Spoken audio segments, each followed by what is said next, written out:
Alright, so we are currently live here, and we're about to jump into the tier list, so let's see what we have here. So we've got a bunch of legends to go through, obviously. Now, the way that I've split up the tiers, this is how I used to do it, having a top 5, and then tier 0, 1, 2, 3, 4, 5. And I do have a garbage tier, because I do feel like a lot of legends will be relegated to the garbage tier. And I know that some people had questions and queries and feedback saying like, what if you split it up so you have like a tier where it's like good captain ability, and then good special, and then good for TM, and then good for Kizuna. And honestly, I don't think that really helps you. I think that makes it a little bit more confusing, because units that I would put in a tier of like good in Kizuna doesn't necessarily mean that they are only good in Kizuna, you know what I mean? Or you could say like, you know, tier 0 captain, tier 0 special, tier 1 special, tier 1 captain. Yeah, I don't really want to go through all that. I think we want to keep it simplistic, but it's going to be complex in a way, because obviously we've got a lot of legends here to go through. But I don't want to make it too confusing for you. Like, straight up, if a unit is good in any sense, in any specific mode, I want to put it in its given tier. Okay, so hopefully that kind of, you know, cuts out the bullshit, right? We've got a lot of characters to go through. I do also have the database up here just in case if we need to reference on what a unit does. Like, for example, our first character is Log Luffy. Log Luffy here, even though he does have level limit break, this character is pretty much worthless. There's no reason to have Log Luffy. Shout out to Log Luffy for the one time, though. Okay, V1 Whitebeard. Now, that is an interesting one, because this guy is... He does have a level limit break, and he does see niche usage, because he does deal with special reverse in a way. He doesn't have the crewmate ability to resist it, though. He does do damage through normal... does he do... yeah, it goes through normal attacks only, which is actually kind of sick. But I feel like the actual usefulness of that is pretty bad. V1 Boa... I mean, her support is actually not terrible. Like, her support says... If you use a special, recover health, and then left column slots are changed into matching. Like, that's actually not terrible. This unit is not actually that bad, but the values are just too low. Sabo is bad. Usopp, I'm gonna put in tier 5. He is very good for that one specific Grand Voyage where you have to use an Usopp against it, the Syrup Village one. So I would say Usopp is not a garbage tier legend, because he does have some weird usefulness. This is Time Skip Luffy. This is another interesting one, because his support effect is actually pretty good, and I have used his support effect a little bit. But his actual use in content, I mean, he's very good, I guess, for Grand Voyage versus Buggy. I guess I'll put it... it's not garbage, though, because there are uses for this. Rayleigh. Okay, this is actually good. Alright, Rayleigh... I would argue he's probably close to tier 1. Again, we may have to come back once we get deeper into the event. No, V1 Rayleigh and Corazon are not garbage. Dude, I've actually used these characters as crewmates on teams recently. These units are actually good. And their supports are good. They're so good. Lucci sucks, though. Shanks is... He's bad. He is useful for Grand Voyage, but you don't need him necessarily for the Grand Voyage anymore, because we just have way stronger units. Kuzan is very good for TM, but that's basically the only thing he's good for. This ace is terrible. Sengoku is terrible. Sengoku, by the way.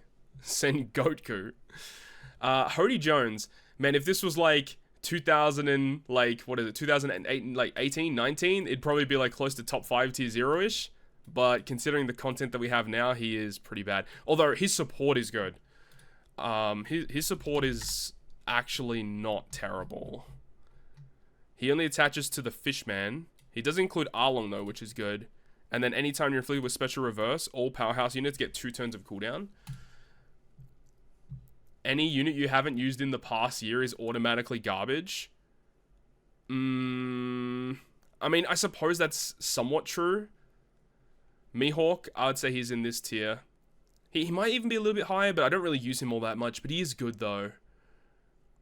That special's good, and, well, that's basically all you really use him for is the special. If normal attacks only didn't exist, this would be much higher, but at least they gave him some utility with his level limit break special. Zora's got a good support effect, and that's basically it. This lore has a good support effect, and that's basically it. Yeah, early morning stream. Yes, sir. Yes, sir. We early morning out here. We early birds. Crocodile. Now, this is one that I haven't used since his level limit break came out. What does he actually do? So his captain ability, I mean, no one cares about the captain. He has a health cut, attack of Cerebral by 2x, orbs by 2x, changes all orbs, including block of top and bottom row into matching. And then if you're below 50%, you get the chain boundary. Yeah, this guy's pretty bad. Bato, ooh. Bato's an interesting one, because his abilities suck. But the only thing that's good about him is his support effect is legitimately one of the best, it is straight up the best paralysis removing support in the game. It does attach to Robin and Cavendish, so you get some pretty decent value there. But the thing is everything is bad on this unit except the support effect. This is a support that I do use relatively often. Whenever you get a chance to use a Robin on a crew, you got to deal with paralysis, then this is what you're going to do. So I'd say I'd leave him at tier 4 for now. Oh, another thing we should probably do. Do you guys think we probably should order them in their own tier? Like, let's say I think Kuzan is better than like every other unit here, so I'd put Kuzan at the front. For the garbage tier, it doesn't really matter, but I think from tier 5 up, we should probably do that. I think so. Because garbage tier literally doesn't matter, but everything below that, probably. Yeah, I feel pretty confident in this. How much value does a unit have only from their support? Can a unit go in a high tier just because they have an amazing support? I think so, yes. Honestly, because I think if you're a new player and you're wondering, like, oh, you know, which legend, like, which of these legends that I have are actually good, which one should I be looking out for? Like, yeah, Bato, you need to be looking out for that because that support effect is so good. It is the value of the support, though. Like, just because, like, X character has a crazy OP... Okay, let's say, like, Sanji, for example. This Sanji has a support that gives you a chain boost. And even though, like, basically that's the only time you're going to use him these days, he's nowhere near as valuable as this character with a support. So I guess that's like the comparison. V1 Law, no. I guess maybe. Making your specials go through defensive effects is good, but considering normal attacks only exists, I guess. You think tier 1 and 0 should be ordered? Yeah, I mean, this is the more important one when you're up here. The ones down here don't matter as much, I suppose. Borsalino. Borsalino...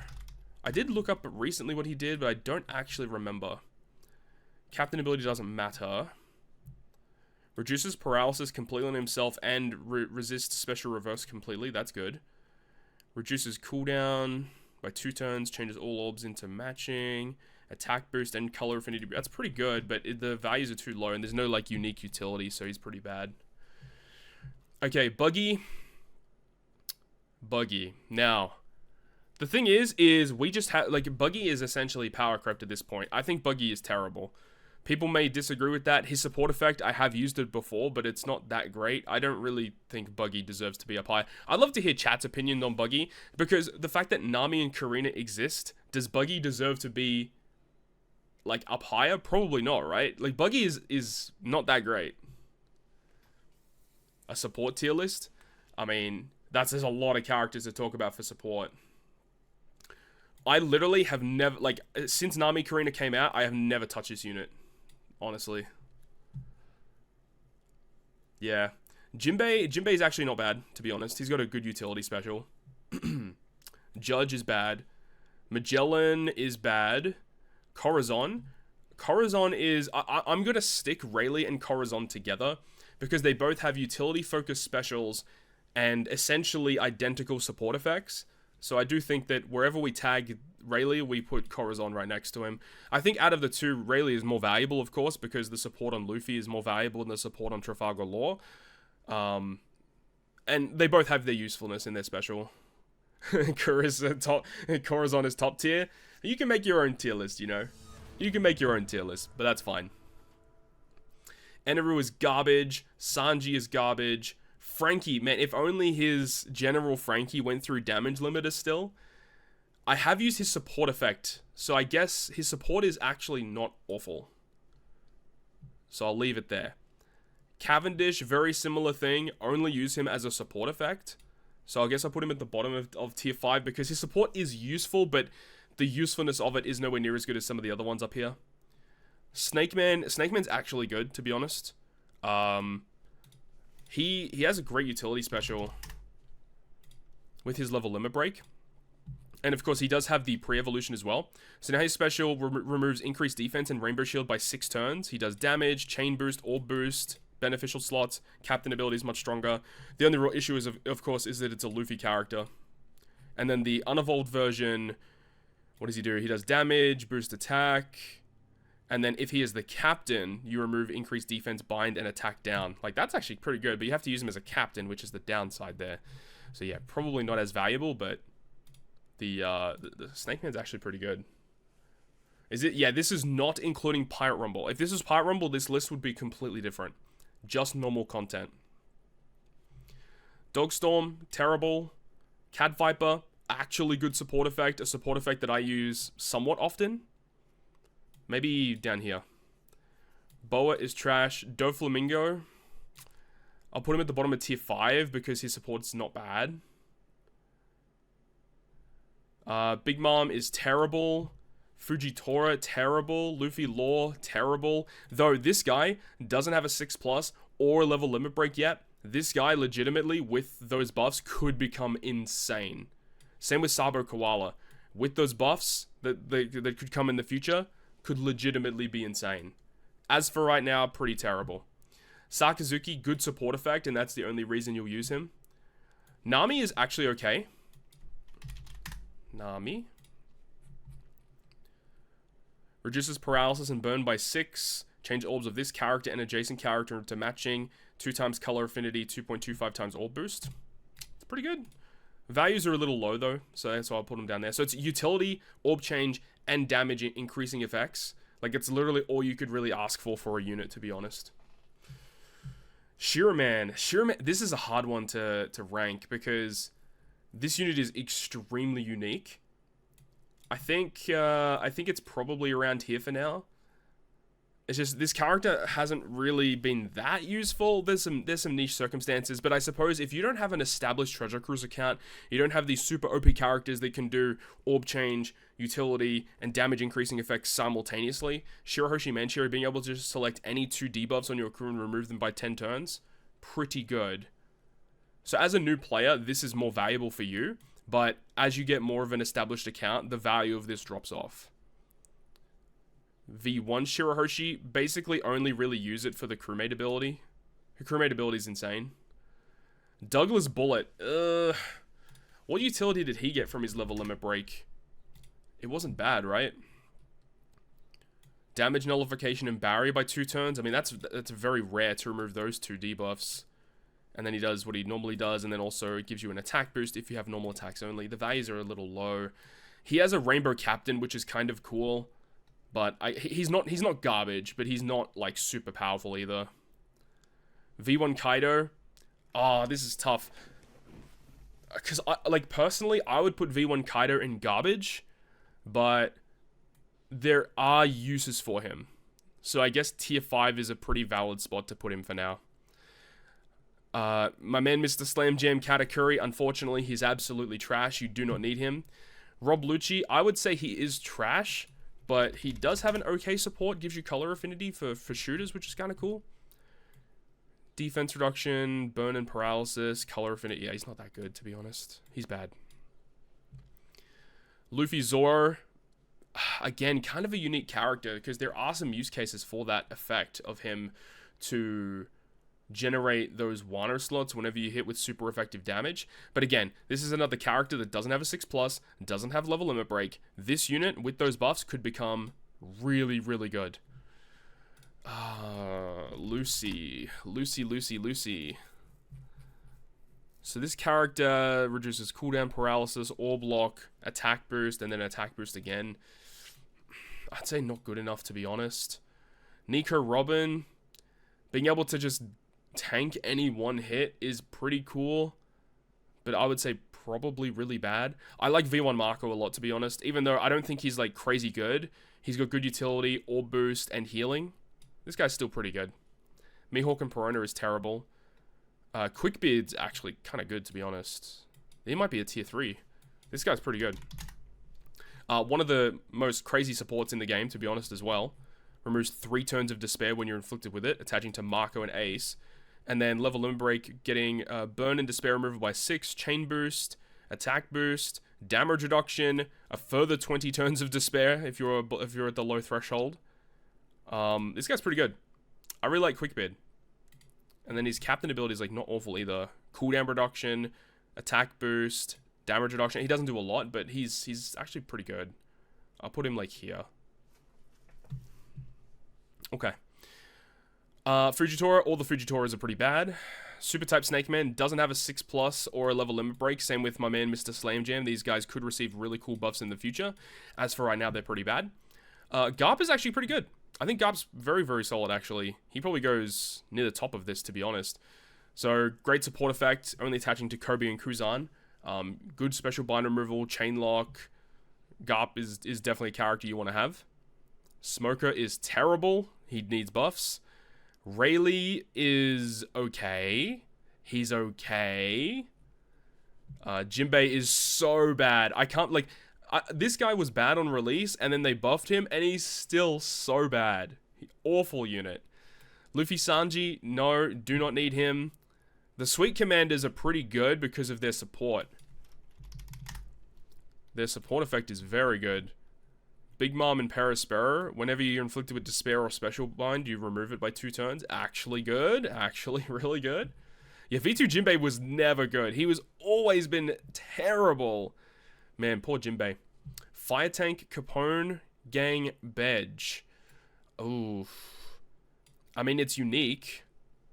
I guess with level limit break, being able to buff Shooter and Driven is kind of neat. You're not really using him as a captain. If you have 6, if you create 6 characters when you launch the special, you get Big Father. He makes Orbs beneficial. He doesn't do a whole lot, but it's the Big Father effect, because the Big Father effect can tank burn damage and stuff like that. It's pretty cool how it works. Mihawk, pretty much only good as a support, and the support is very good.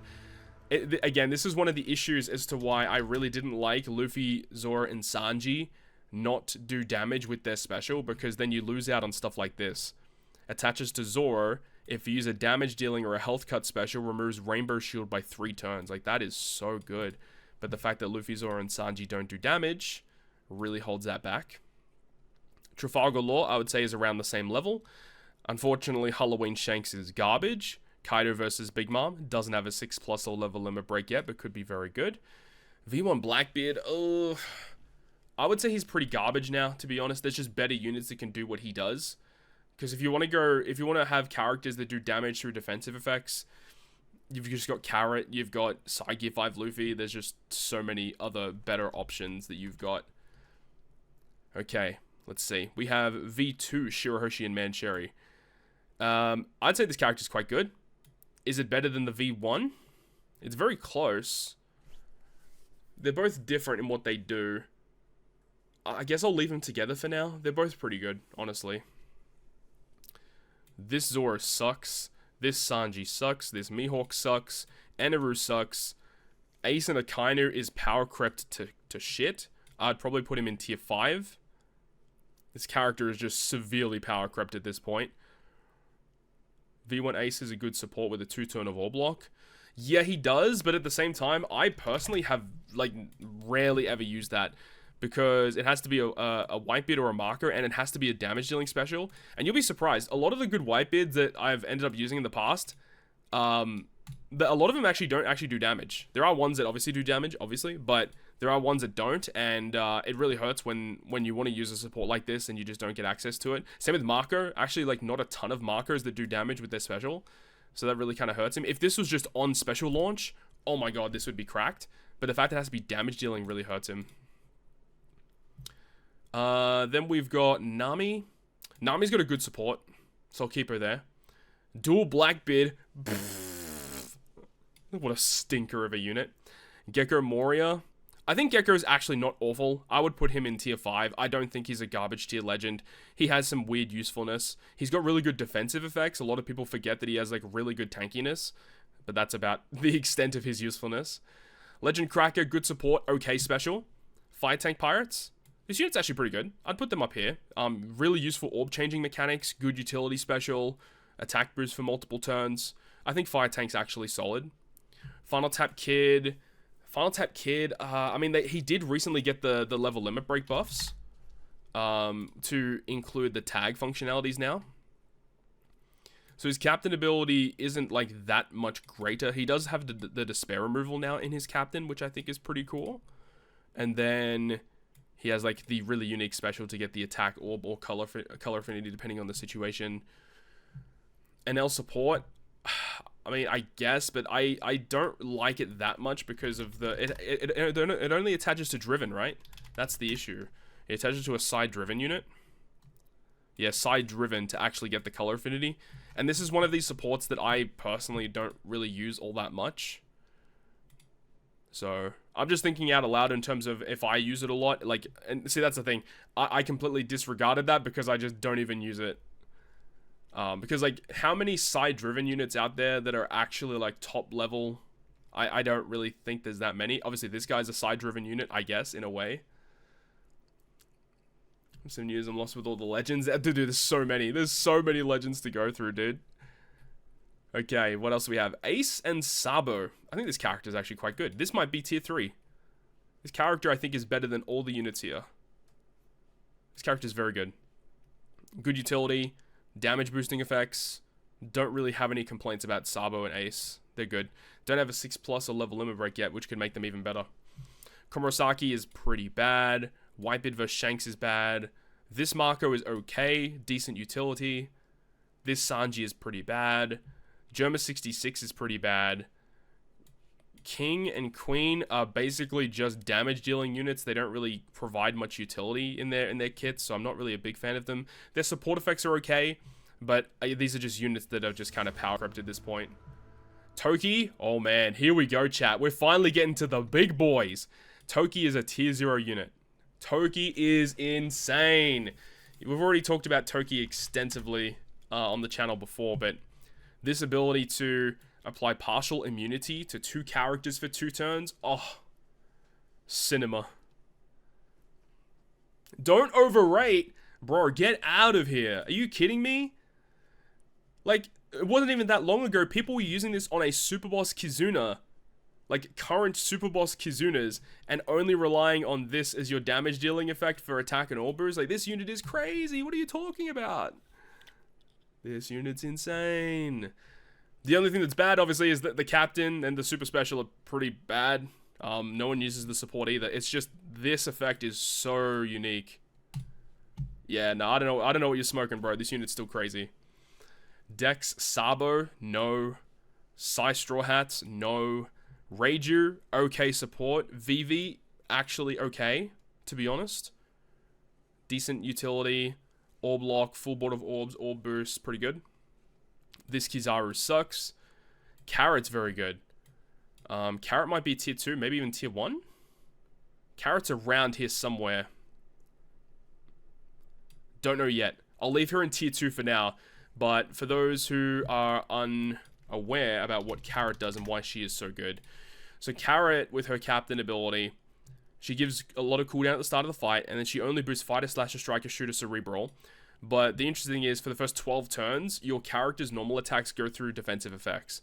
So all of your teams will go through Rainbow Shield, Barriers, Damage Threshold, Damage Immunity. It just, all of your characters ignore it for the first 12 turns of content. She has an orb boosting special as well.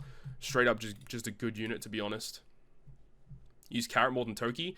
I haven't used Carrot in a while, just because, like, if I want to have a team that goes through defensive effects, usually I'll go with Saigi 5 Luffy. I suppose I used her in Treasure Map, so that's a thing. But the thing is Toki is, like, irreplaceable in certain circumstances. Like, her ability is so unique and so powerful. I feel like this character has to be up here. Okay. What's the new legends that came out recently? Well, we're going to get to them eventually, but you can go check out the YouTube channel if you want more info on that. Sai Yamato. Sai Yamato. This character is not that good anymore, to be honest. I think it's... Is it better than all these units here? Sai Yamato is interesting. Because Yamato has no utility in her captain, so that sucks. Oh, that's right. Her level limit break came out, and she now removes Special Bind. Okay, that's actually kind of clutch. And the thing is, she is a free spirit and a striker, So you can have access to the Jinbei support to lock your slots. You have access to the Perispera support for strikers to lock slots. Being able to get those Wano orbs, and then the increased damage taken that goes through debuff immunity. Yeah, okay. Yamato is still pretty good. Oh, she does. Removes blind by 10 turns. Oh my god. I completely looked over that. Okay, I am just blind as a bat. I don't even remember her doing this. Was this a new level limit break thing? Oh no, she just always had that. Okay, my bad, chat. This is just a unit that I literally haven't used as a captain in years. Literally, like, I haven't used this character as a captain in that long. Yeah, she's definitely up here then. The problem is, though, okay, like, let's hypothetically say you have Yamato, right? And you want to build some Sai striker free spirit focus team, right? Why would you use Yamato when Luffy, Zoro, Sanji, Sai Gear 5, so many other good characters exist, right? That are just straight up better units than Yamato. So I can't put Yamato too high because there's just better units that does what she does. So the special bind removal is a good thing too. Okay, yeah, she does deserve to go up here. She's pretty good. She's pretty good. Yeah, the Wano orbs. Okay. Yeah, this unit's pretty nice. I completely forgot how good this character actually was, to be honest. Wow. Okay. Yeah, Yamato's still very good. Orb lock in the super special too. Okay. Yeah, Yamato's pretty good. Yeah, most of the time, you're never really using her as a captain these days, but yeah, like that's a pretty good special. Her final, what was her final tap again? Boost chain multiply growth rate by 2x and get a Wano slot. Okay, so, you know, if your chain is 5x, it becomes a 10x when you use her final tap. It's not the best final tap ever. There's definitely worse ones, but it's okay. Yeah. Okay. There you go. Ulti page 1, terrible. Jack. Oh, so the Jack situation, I think, is going to be similar to what we said with Buggy, right? Where, like, Buggy used to be the go-to dupe drop captain, but now Nami Karina exist. Same thing with Jack. You know, he gets kind of power crept by Mako. He gets power crept by Momonosuke. So, Jack, I don't think goes very high. I know that he did receive a level limit break buff. What does he do again? Captain abilities, whatever. Changes all orbs, including block of left to tandem, right to strength, chain boundary. It's okay. He's okay. I guess he's better than a lot of the garbage units here, so I guess I'll just leave him in tier 5. I just don't think that you're going to use Jack more than these characters up here, to be honest. This Boa Hancock's pretty good. Good utility. That's pretty much it. Just a utility focus special. Pretty good. Unique conditional, also give a chain boundary. Yeah, they do. But their conditional isn't, like, crazy. It's, and the other thing is that they're... Okay. The thing is like, it's not... If this was a Straw Hat focus unit with these abilities, it would be more valuable. It's just that, you know, if you're trying to use EX super conditions, final tap conditions, super tandem conditions, this character is not as valuable as if it were a Straw Hat. There's just not much of a reason. Like, try fitting this on a super boss team. Like, it's going to be pretty hard to do that.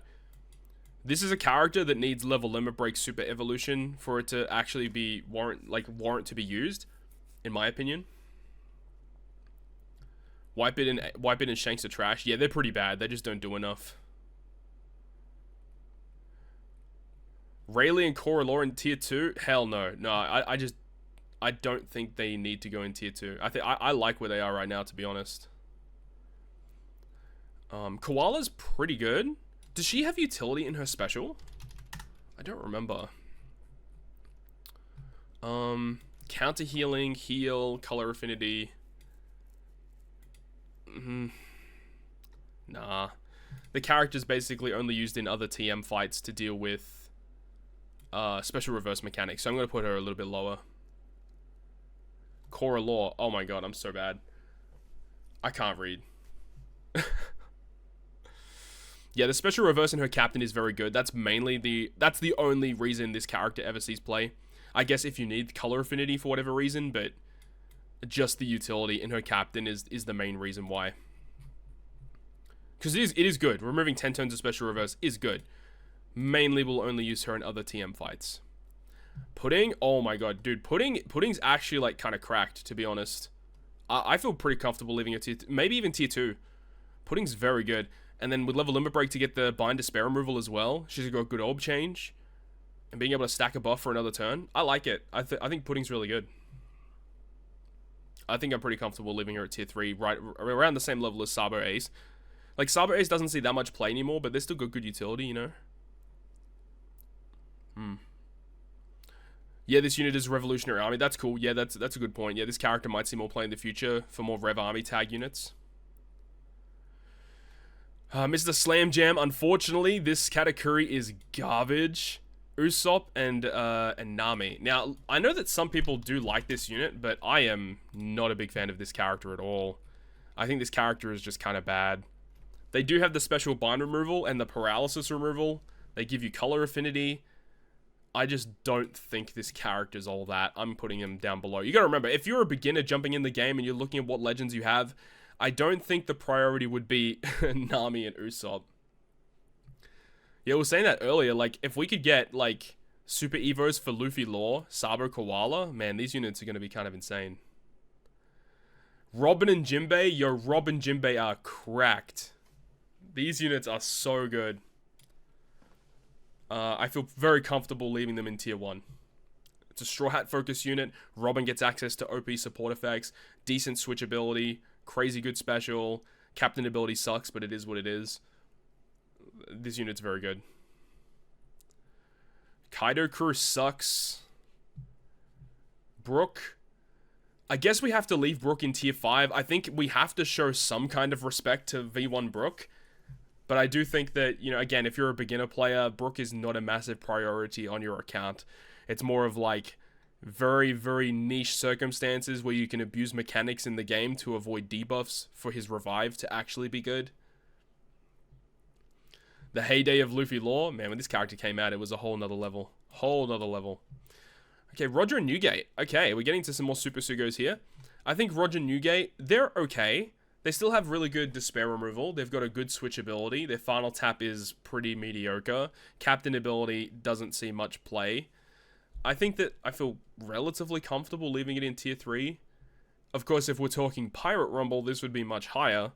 But in normal content, it's just that Zora and Sanji are kind of just a better version of this unit. It's just in regards to like the switch effect being somewhat similar.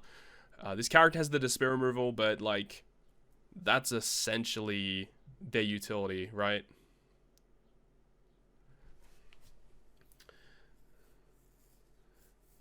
Yeah, I used to watch Zenigami, yeah. Way back in the day. You know, what about Boris Anime? Thanklol? Those are the real OGs. Okay. Luffy crew? Unfortunately, this character's not that great, to be honest. I would say maybe tier 4 because there are some interesting circumstances you can use their special ability. You get the full rainbow slots. You can potentially extend the duration of your boss for multiple turns. Final tap obviously is the big draw to the unit, but the big drawback is the fact that it's a straw hat and every single straw hat is included. Like this unit, if this was like a crew of someone else random, like let's say this was like, I don't know, say that this was like Law and his crew as one dual unit with all of the same abilities, this unit would be so much higher up on the list. But because it's specifically Straw Hats, really brings it back. Yeah, this unit is kind of dead now, to be honest. Unless if you somehow can build a team that doesn't use any Straw Hats and still does like billions and billions of damage, and then you can have this final tap on top of all of that, then we're talking. Then we're talking. V1 Odin. Okay. What does he get? What did he get with his level limit break? Cooldown, attack, if you got a 1er slot, HP. Captain ability is terrible. The super type is fine. And then the special, orb-based damage reduction by 6 turns. That's unique. He's fine, I guess. He's not that great. I'll leave him in tier 5. He's just okay. In PvP, yeah, he is good. He's a staple on slasher teams. But in normal content, not so much. Bon Clay, I think, is quite good. I think Bon Clay is probably around here. Very good in other treasure maps. I know way back in the day, I used him on Super Boss teams. Like cooldown, base attack boost, change into any type or class. That could be pretty valuable. So I like that, actually. It's pretty cool. Dog and Cat. I think Dog and Cat both should be probably tier 4. Both these characters are pretty... I think I like Cat better. But Dog and Cat, their combo together is very good, bypassing defensive effects, but and all that good stuff. But I think Carrot is just a little bit better because this character is class-based, whereas this is also type-based and class-based. So Cat Viper and Dogstorm have more restrictions. But and you also have to be above 50% HP in order for their effects to go through defensive effects, whereas Carrot is just straight up first 12 turns. So I think Carrot is slightly better still. Gear 3 was the OG tier 0. Dude, Gear 3 was just... He was so much better than everything. And then they brought out Log Luffy. And then Log Luffy was just better than everything. And then Carrot and Wanda. I think Carrot and Wanda is very good. Carrot Wanda might be tier 1. I use Carrot and Wanda a lot. I use this character a lot. Like other TM fights, this character is very good. Yeah. We put the GOAT... Log Luffy. Unfortunately, the GOAT all the way down here in the garbage tier. He needs his own tier. Put some respect on his name, you know? The real question is Carrot Wanda better than Robin Jinbei, Rayleigh Corazon? Maybe. Maybe do it like this. I think this is pretty good, to be honest. I'm pretty comfortable with that. Let's keep it going. Wanda Carrot or Nami Carrot? Who's better? Ooh, that's tough. I mean, we're going to get to that very shortly. I think they're coming up somewhat soon. We'll get to that discussion when we bring them up. That's a tough one. I say, I don't know, they're both good. Okay, V2 Dofi. I'd say this character's tier 5 because if they don't have normal attacks only, you can cheese content with it, but if they do, then it kind of sucks. He has utility with his level limit break, which is a lot better. Odin, I think this character's really bad. People may disagree with me on that one, but I think this character is borderline useless. I guess he does have usefulness in having damage reduction. He has color affinity boost. He does have the potential ability of limit, special use limit removal, which is very uncommon. I guess I do have to put him in tier 5. Because sometimes I've literally built teams around using Odin because he has that potential ability. That potential ability is so rare. Good in Rumble? Yes. This character is very good in Rumble. And if you have a damage reduction based attack boost, you could potentially use it with this Odin because you get the best damage reduction out of it. This guy with a 6+ level limit break could be pretty insane though. Yeah, the 95% damage reduction is quite good. Kinemon Denjiro. I need a little bit of refresher on them. Kinemon Denjiro. Okay, Captain ability is pretty bad. If you have a type advantage, you get Wano. Very similar to Luffy and Zoro. Change matching, get slasher resistance, all orbs into matching. Pretty cool. Rainbow Shield, increased defense. His character's okay. He's just a perfectly acceptable unit. Not terrible, not awful. He's acceptable. 6+ Psy Odin is just the boiling pot. Yikes, man.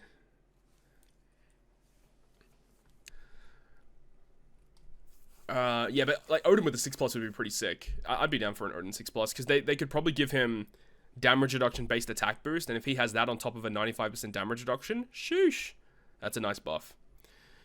Izo Okiku. I think this character's pretty good too. Good support effect.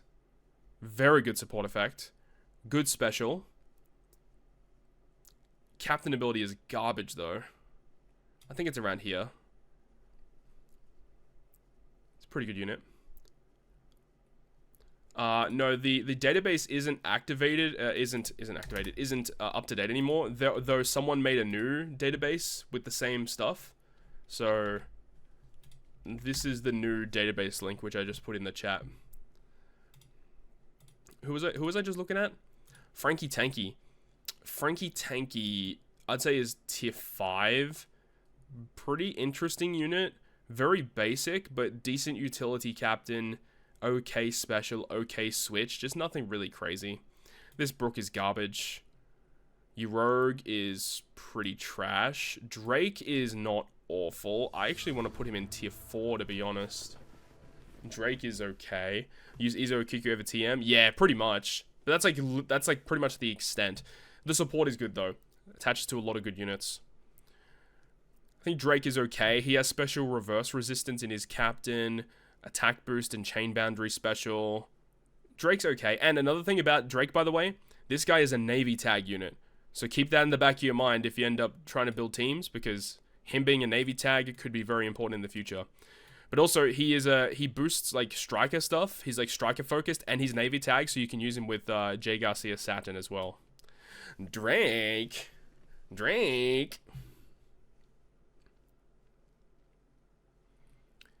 We have V2 Kuzan, who is pretty bad. We have Marco, who's actually pretty good. We have this Big Mom, who is terrible. We have Strength Super Sugo Kaido, the hybrid Kaido. Unfortunately, I just don't think this character is very good anymore.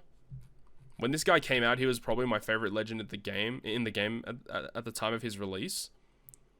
If you attack with a Wano slot, you inflict increased damage taken, ignoring debuff immunity. And then you get the conditional boost and increased damage taken. You get the orb boost. Orb changing effects. Like, he's fine. There's just better units out in the game now. There's just better units in the game these days, so you just don't need to use him. Especially like you just don't need him, especially if you have where is he? If you have this Kaido, if you have Magma Kaido, like, this guy is pretty much whatever. What's his potential ability again? Did he have tandem? He did, right?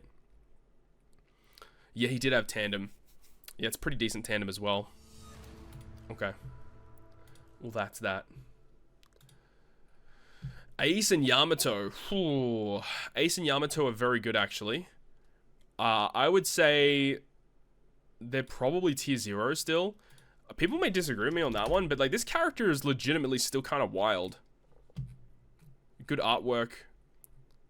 Removing 10 turns of special bind and bind. Great. Switch ability is hard to use in normal content because it inflicts the enemy with burn, which means that it actually kills mobs that you want to stall on. So getting the super switch is actually really difficult to do in normal content. But, like, in a Kizuna, for example, where this is automatically given to you, this is pretty good. And then the special ability being able to get cooldown reduction, and then also having the conditional boost and the attack boost. I mean, it's hard to argue it. Like, Ace and Yamato are very good, and they boost, like, decent units too. Striker, Shooter, Free Spirit. I mean, this unit's pretty good. This unit's quite good. Good for PvE, bad in PvP, 100%. Yeah, this character is really bad in PvP. Sakazuki is terrible. Super Tandem Law and Super Tandem Kid. These units are kind of similar. Like, they're fine units. There's nothing wrong with these units. When they came out, they were very, very good, but it's just they don't, like, have a lot going for them. I remember that Law is a paralysis removing captain. I don't remember what Kid does. I know he cuts HP, and he gives, like, lots of cooldown. That was his gimmick. Yeah, lots of cooldown. You get a health cut every turn. Tap timing chain increase. Orb boost if you have an attack up. And then you also give the attack boost. Yeah, okay, like, these units are fine. I guess they are better than the tier 5s. That's a fair point. Are they better than everything in tier 4? Probably. I don't think they're in tier 2, though. But they're very good. Yeah, the Kid having the cooldown is pretty good, though. Like, minus 3 turns of cooldown is pretty absurd. The fact that we, like, the 8th anniversary was so wild, like, having Super Tandem Luffy, Strength Kaido, Ace Yamato, and then, was it the waifus as well? All dropping on one banner, and then the next banner straight after it, as the, like, after-party celebration, Super Tandem Law and Kid. Like, dude, that whole period was kind of wild, to be honest. These units on release were insane. Next we have Smoothie. I have actually used Smoothie a decent, not a decent amount I suppose, but I've used her a little bit outside of PvP. Because she does remove Rainbow Shield, Despair, and attack down by 6 turns. And if you got a Powerhouse Captain, you get Chain Boundary. Like, this character's actually not bad.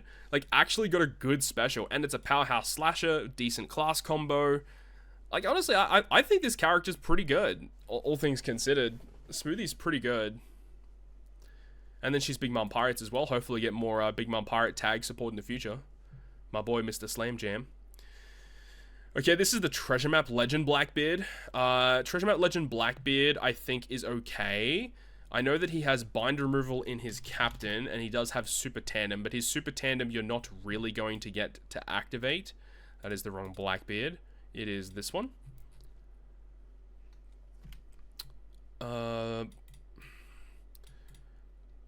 If a crew use a special to do base attack or end of turn healing, replace it with boost attack that will overwrite base attack boost in the same... Wait, what? Boost base attack if driven... Okay, right. Okay. Crew use a special for damage reduction or chain addition. Replace that buff or overwrite adds 1.4. Okay, this is a very confusing way that they've worded this on the database.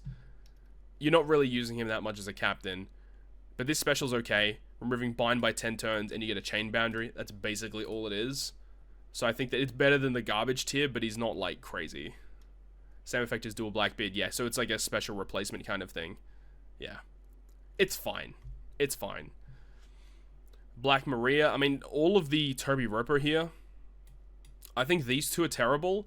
And I think Black Maria is slightly better. She has the delayed conditional boost, which I think is kind of cool. And good orb change. These two guys, not really... They don't really do much for you, honestly. My boy, Mr. Slam Jam. Oh, all the Katakuris just getting nothing. They're just so bad. I can't really suggest picking these characters up, to be honest. Okay. Zor and Sanji. So this came out a long time ago. This was a One Piece Day unit. Zor and Sanji.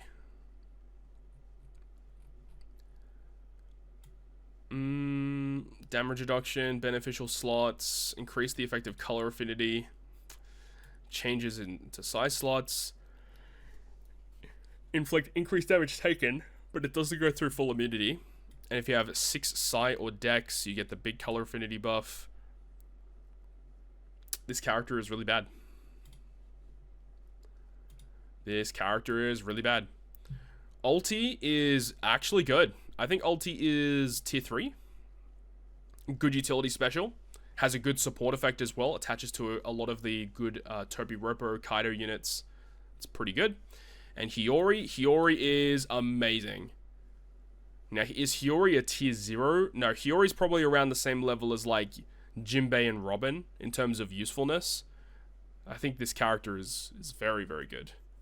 Great utility special. That crewmate ability to generate those full border Wano at the start of the quest. Chef's kiss. It's very, very good. The Film Red Chopper. Film Red Chopper. I know he gives color affinity. I don't know what else he does. He heals, which can overheal. Bind Despair removal by 6. Cerebral resistance. Oh, this guy's actually kind of good. And he's a cotton candy dupe dropping captain. Okay. Chopper's actually okay. I'm gonna put him up here, actually. He might be even tier 3. This guy's actually pretty good.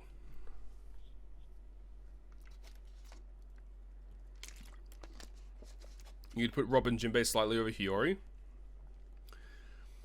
Personally, I use Hiyori more. Essentially, every TM I'm using this unit. Every TM I'm using this unit. I'm not using Robin Jinbei that much over these units.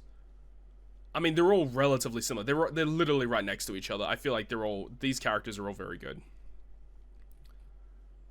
Shiki, oh my god, Shiki is so bad, dude. What were they thinking? Nah, don't worry about the Shiki. The film units are usually pretty bad. I mean, Tezora is pretty good, but you're not very good. Shanks, honestly, I think this character is garbage. Shout out to Stump, by the way. Shanks is pretty mid. Man, this unit was such a fumble. Such a fumble. Oh, yeah, mono quick team. Yeah, sure, bro. You get a full board of slots. Right column to tandem, you get the chain boost. You got 5 or more quick units, boost color affinity. And then if you have chain addition and color affinity, you get the 7-turn utility. And then like this effect.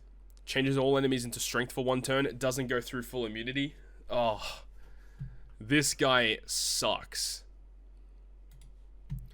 Like, I don't think there's really, like, the only argument I could see for Shanks as to why you would even rank him anywhere remotely high is the Super Tandem. Because the Super Tandem is pretty decent if you're building a mono quick team. 2.5 times attack, makes slots beneficial, and it's a 1-tap Super Tandem. Obviously pretty valuable. But outside of that, I mean, probably not. Like, this is a pretty bad unit. Yeah, no thank you. No thank you. Okay, what else do we have? We have Ben Beckman and Lucky Root. I think this character's alright. Probably in tier 4. Some may argue tier 3. Actually, well, shooters are actually pretty good now when you think about it. Shooters have some really good PvE units. It's just like, would you actually use him as a captain? I mean, potentially, right? Because, like, you got Luffy Lucci, who want to be a shooter captain, and you can captain shift away from your Ben Beckman and Lucky Roo. So I suppose there's actually good value there. I'm a big fan of Ben Beckman, Lucky Roo. Definitely one of the better legends they released in that year. Yeah, it's like a potential 3-turn chain boundary and orb boost. Like, it doesn't do a lot, but that captain ability is so good as well for those who are uninitiated with Ben Beckman and Lucky Roo. You get cooldown, it boosts quick and shooters, but the cool effect here, when you activate barrier penetration, when you tap perfect, it removes increased defense, rainbow shield, and threshold by 1 turn. And a lot of the good shooter legends, or a lot of the good shooter characters in the game will have the barrier penetration potential ability that will always activate. This is so annoying that they have started doing like this with characters now. I hate that. It should just be, all legends should have the completely ignore. It's such a shame, man. It's such a shame. I love this guy so much. He's so good. Support is also useful. It is a useful support. I personally haven't found too many instances where I could actually put it on a team for good use, but it is good. It's there. Okay, we have Film Red Snake Man. This guy is garbage. I don't care what you say. This unit actually sucks. Bad in PvP. I guess he's not bad in PvE. It's just not really much of a reason to use him. Usopp and Yasop are alright. Guaranteed delayed conditional boost, base attack boost. Good switchability. Resistance down. Yeah, probably tier 4 actually.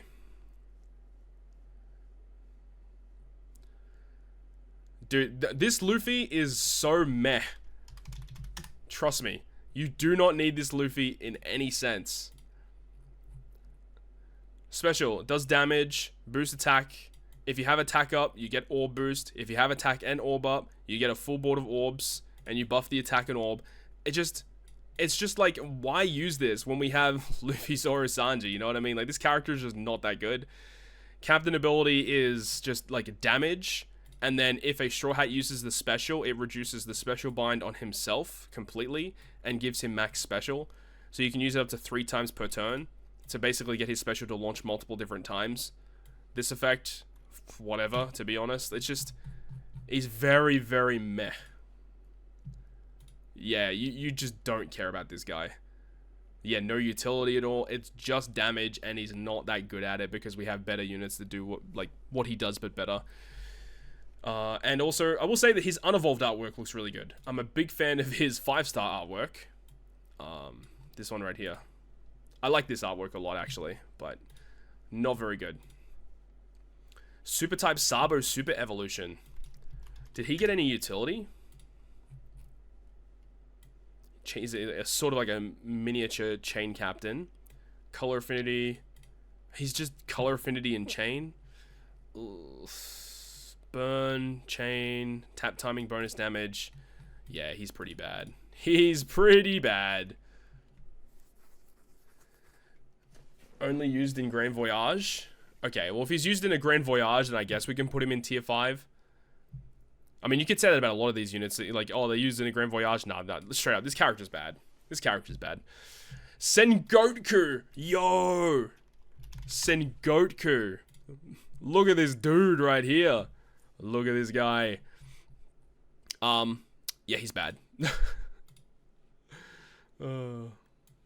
He's just bad. He's just bad. We got Rumble Legend Garp. Now I know he removes bind, I think, in his captain effect. Removes bind by 3 turns.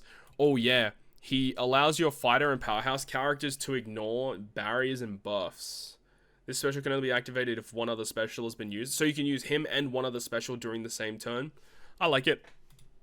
The special is actually quite good. Hina? I think Hina's actually good, to be honest. I'm a big fan of Hina. I think she's better than a lot of the units in tier 5. Good captain ability. Well, I say good captain ability. It's not like that good, but the special's actually quite good. I've used her in other TMs and stuff. The captain ability is not that great, but being able to get a full 10 turns of all block at the start of the quest is a very interesting ability. And then it removes attack down and increased defense, damage reduction, and then either gives you an attack or an orb boost with reduced redundancy. I actually kind of dig this. And her support effect is insane. Just use a special, get an orb block, attaches to other Navy units. Actually pretty good. Super type Blackbeard is terrible. Though, I guess people may argue the fact that super type Blackbeard does have the ability in the super type. Removes all enemies' positive buffs by 1 turn. So if they've got like 1 turn of damage immunity, 1 turn of damage threshold, like this can remove that. His special also now removes damage threshold. Yeah, I guess. There's just not much of a reason to use Blackbeard, honestly. Core and Law. Shout out to Wifey. She loves this unit. She absolutely loves this unit. And while this unit is cool visually, aesthetically, I don't think the character is all that. It does have Despair Removal Captain, which is neat. And then the unique ability to change all slots into empty. And then keep them empty for 3 turns. And then make the effectiveness of empty slots go up to 2.25. It's very unique. You can use it to get around really gimmicky things that your opponent tries to do to you. And then the super is okay. You get a little bit of utility. This support effect is the reason why I've actually used him a lot. So the interesting thing about this guy is that you actually kind of want 2 copies of this unit. You want one with level 5 support and then one with level 1 to 4. It doesn't really matter. Because anytime the enemy changes your slots, this support triggers to give you a full board of matching slots. But if it's at level 5, it changes them to empty. And, you know, 99% of teams would rather have matching slots compared to empty slots. So you actually want 2 copies of the unit. With a 6+ could be good. Yeah, I agree. With a 6+, this character could be definitely top tier. It does focus on int and cerebral. And they also provide the attack boost as well. Like, this character's not bad. It's just very, very niche circumstances for this unit. I think this character's tier 5. Definitely not a garbage unit because there are some really cool uses for it. It's just that those uses are not very common. Halloween Ace. Oh my god. Halloween Ace, my goat. I mean, do we put him in tier 0? No, probably not. He's probably like a tier 1 unit. Halloween Ace is so good. Man, I don't know what they were thinking. Even when this unit first came out, like, even just the base 6-star form, like, people just read this captain and were like, oh my god, this unit's insane. What were they thinking? And then they brought out the 6+. And the unit is, like, insane. Because now he boosts int in the captain ability. Still got the utility, of course. Still got the bind removal, attack buff. But then he's got like other gimmicks that help you if you synergize them with the Halloween Luffy and Sabo and stuff. But most of the time you're going to be using him for that captain ability. Captain ability is very good. Very, very good ability. Yeah, support effect as well. How did I even forget about the support? The support, bro. Oh my god, dude. Luffy and Sabo support. 3 turns of bind removal. Like, what are we talking about here? What are you talking about? This unit is insane. Alright, K-Dad is the next unit. Now, this is a unit I have not used as a captain in a long time. K-Dad. So they got cooldown, attack. Reduces attack down by 10 turns. That's pretty good.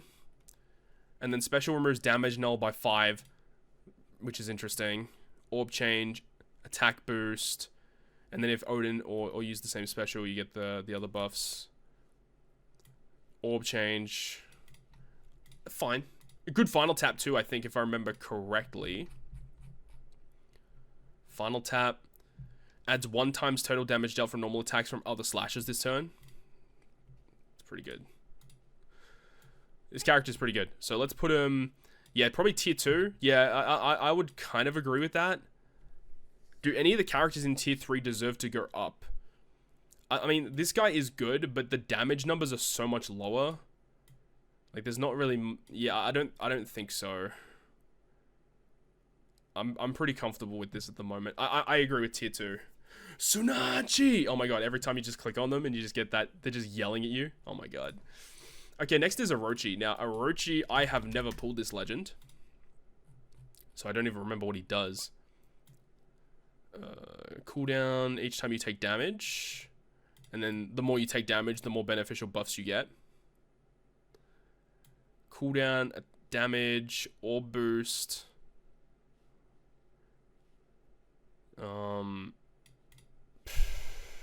Protects from defeat for 2 turns. If you're above 70% HP. Maybe. I think that damage thing to tank damage actually could be kind of good. I guess I'll put him in tier 5. Yeah, utility of Cerberus is very good. Okay. Let's see. We have Super type Kid. Now, Kid, when he first came out, people loved this unit, but this character is just... doesn't see much play. The super bomb stuff is the big thing with him. If the crew has if this character has a bomb or a super bomb slot and you attack with them, reduces Rainbow Shield by 5 turns. That's pretty good. And then the super type here, it changes all orbs into super bomb. Like, again, also pretty good. Removes Threshold by 7. So you can remove Threshold and Rainbow Shield with his kit if you use him as a captain. But he does boost Driven now too. Yeah, that's a nice change. And he does more damage. Or it does the same amount of damage. And then you get the attack boost. Increases orb effects of beneficial super bomb slots to 2.25. Not bad. Not bad. Tier 5 though. Like, he's alright, but you'd much rather use other units. So this is the Super Tandem Big Mom. Again, I don't actually remember what this character did. Reduce cooldown every time you take damage. This is the one multiple stages, that's right. This is too high of cooldown, to be honest. This character is a little finicky to use. I'm not really the biggest fan of Super Tandem Big Mom. She was very good back in the day when you tried to utilize, like, versus Kaido, that int-driven focus team. But ever since then, there's not really been much of a reason to use her, I don't think. What was her super? Was her super any good? Color affinity, I guess. Oh, she gives you the conditional boost.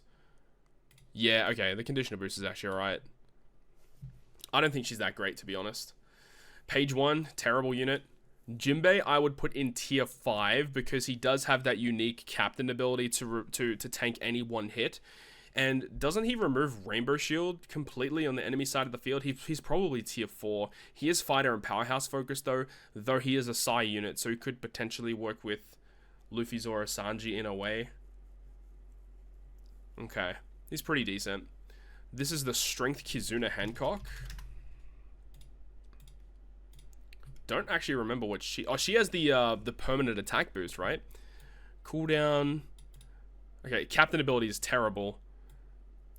Yeah, by 2.5 until you take 3,000 damage. Inflict Petrify if they have Mellow Mellow. Give them Mellow Mellow.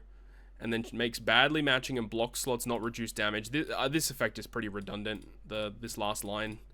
And then boost color affinity. This unit's fine, like, just a tier 5. This character's not awful, but you're probably just never using her. Yeah, it's like whatever. Oh, man.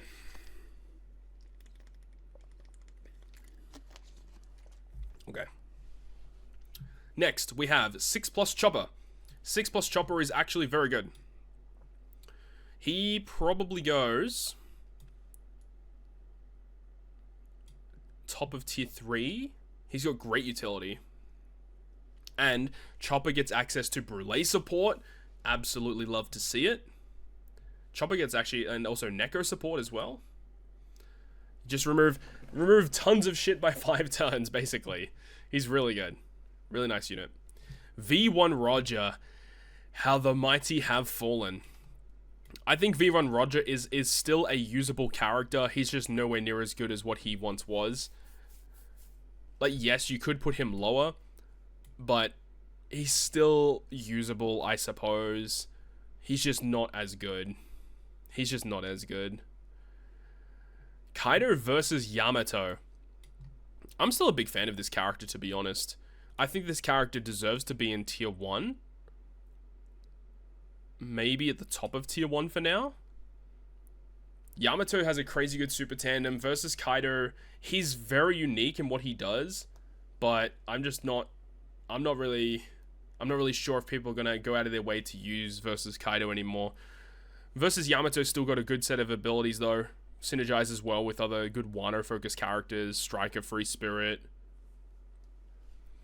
I do think that these other... like, this Yamato is probably more useful. Maybe bottom of tier 1. Because I do think these other units are we'll see more plain content compared to what Kaido and Yamato. Yeah, Kaido is a very odd unit to use, but it is unique in what he does, and Yamato has some really cool abilities as well, both of which are pretty cool. Yeah, versus Kaido is only good pretty much once you get the Alba, the King, the Queen. But also you got to remember he is int and driven focused, so you could potentially use him alongside Jay Garcia Saturn potentially. Probably not, but hey, it's something. It's something. Super Sugo Fest Nami. Oh my god, there's still so many characters, man. There's still so many. Super Sugo Fest Nami. Okay, let's put her up here for sure. I think she might be up here, to be honest. So Super Sugo Nami has some really cool abilities of being able to abuse the super tandem mechanic to buff the conditional boost.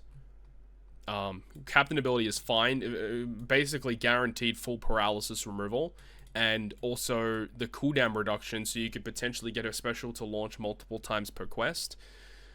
Great crewmate ability is just good special ability, good super special, which is very powerful, and the support is insane, sees a ton of play all the time.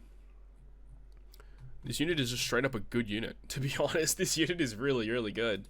I mean, there was a point in time, by the way, where Nami was the #1 best unit in the game, if you could believe that. The greatest paralysis removal ever. I mean, yeah, as a captain, for sure. Like, being able to use her special on one stage, enter a new stage, inflicted with paralysis, remove paralysis, fully charged special, use it again. So good. Super Sugo Robin. We do have to put some respect on Robin's name. Double stacking conditional boost, or boosting super special. Captain ability doesn't do too much, but the all boosting super special is nice. It's the double stacking conditional boost is the big thing with her. Really valuable to have. Just it gives you just net more damage. It's a Straw Hat as well, which helps. She's Cerebral Free Spirit, which is good class combos. Her support effect is okay, and her artwork is great too. So Nami and Robin are very, very good legends. Legend Sugar. Now look, I think Sugar's an interesting one actually, because if we're talking like if you're a new player, Sugar's actually pretty valuable for you. But if you are more of an established player with a more powerful character box, I think Sugar's viableness, usefulness drops off a lot. I think I'm pretty comfortable leaving her in tier 3 though, because her abilities are just so unique. There's no other character that does what she does. Being able to transform your characters into toy soldiers, and you just can ignore like paralysis and bind with those units, go through barriers. Really cool stuff. Dex Whitebeard is so garbage. Such a garbage release. I mean, the fact that these two units came out side by side, like, what are we doing here? Well, this unit is so bad, and then Rayleigh Gaban is so good. Rayleigh Gaban is probably tier 2, let's be real. I mean, you could probably make the argument to make them tier 1. Special bind removal, attack down removal, paralysis removal, orb boosting special, Rainbow Captain. This unit's hella good, man. Yeah, Dex Big Mom will go where Robin is. Yeah, I agree with that. Cheat the damage limit if I remember correctly. Wait, who? Robin can? Or Sugar. Sugar can? Really? Interesting. I didn't actually know that. If that's the case, that makes it even better. Alright, we got Final Tap Luffy. Unfortunately, this character is really bad. There's just no reason to use him. He's just pure damage. Not really any utility from my knowledge. I'm pretty sure there wasn't like any utility in his kit. He has the ability to potentially launch his special twice in the same turn with the... Okay, he now adds burn and slot bind removal. Yippee, because we all asked for that. Okay, yeah, this character is like, whatever. He does inflict the enemy with burn. Okay, whatever. Like, he's just... Yeah, not really that great. Uta! Now, of course, this includes all forms of Uta. Uta is tier 0. I would argue... here. Uta is amazing, and if you disagree with my opinion on Uta, tough titties. You're wrong. Uta is amazing. Anytime we get a new batch that is cerebral focused, striker focused, or shooter focused, and you have to take on content, like Uta you can just use, and then use the other unit as the friend captain, and then boom, you're good to go. Attack boost, orb boost, dealt with. Utility, crazy utility, dealt with. So good. Like, Uta is amazing. Very, very good legend. Top Musica should... yeah, dude, Top Musica... yeah, okay, we're not talking about Top Musica. We can forget about that one. That unit doesn't exist. We're only really talking about the quick Uta and then the striker Uta at this point. The shooter and the striker one. Perospero is pretty good. Not really much else to say about him. He has really cool chain boundary. He has the slot change impossible mechanic. He's pretty good. Just a solid unit. Duel, Dog, and Cat. When they first came out, they were legitimately the best Super Evolution in the game. But I do think they're a little bit less powerful now. Let me just pull them up real quick. Dog and Cat. So, they got cooldown, damage... Reduces special cooldown of all characters by 2 turns when you reach stage 3. So they give essentially 4 turns of cooldown. That's pretty cool. And then the switch effect is relatively good. Attack down, chain down, cooldown. I mean, this unit's fine. Like, not crazy utility. Okay buffs. They're okay. Probably a little bit lower, to be honest. 5 points for int Uta, 5 points for quick, -5 for shit Uta. At the end of the day, this unit counts as all of them, so the fact that you have 2 different versions you can pivot into, whether it be striker or shooter focused, is really nice. They all boost cerebral, as well, aside from that driven powerhouse one that we are just going to ignore. Top Musica is terrible.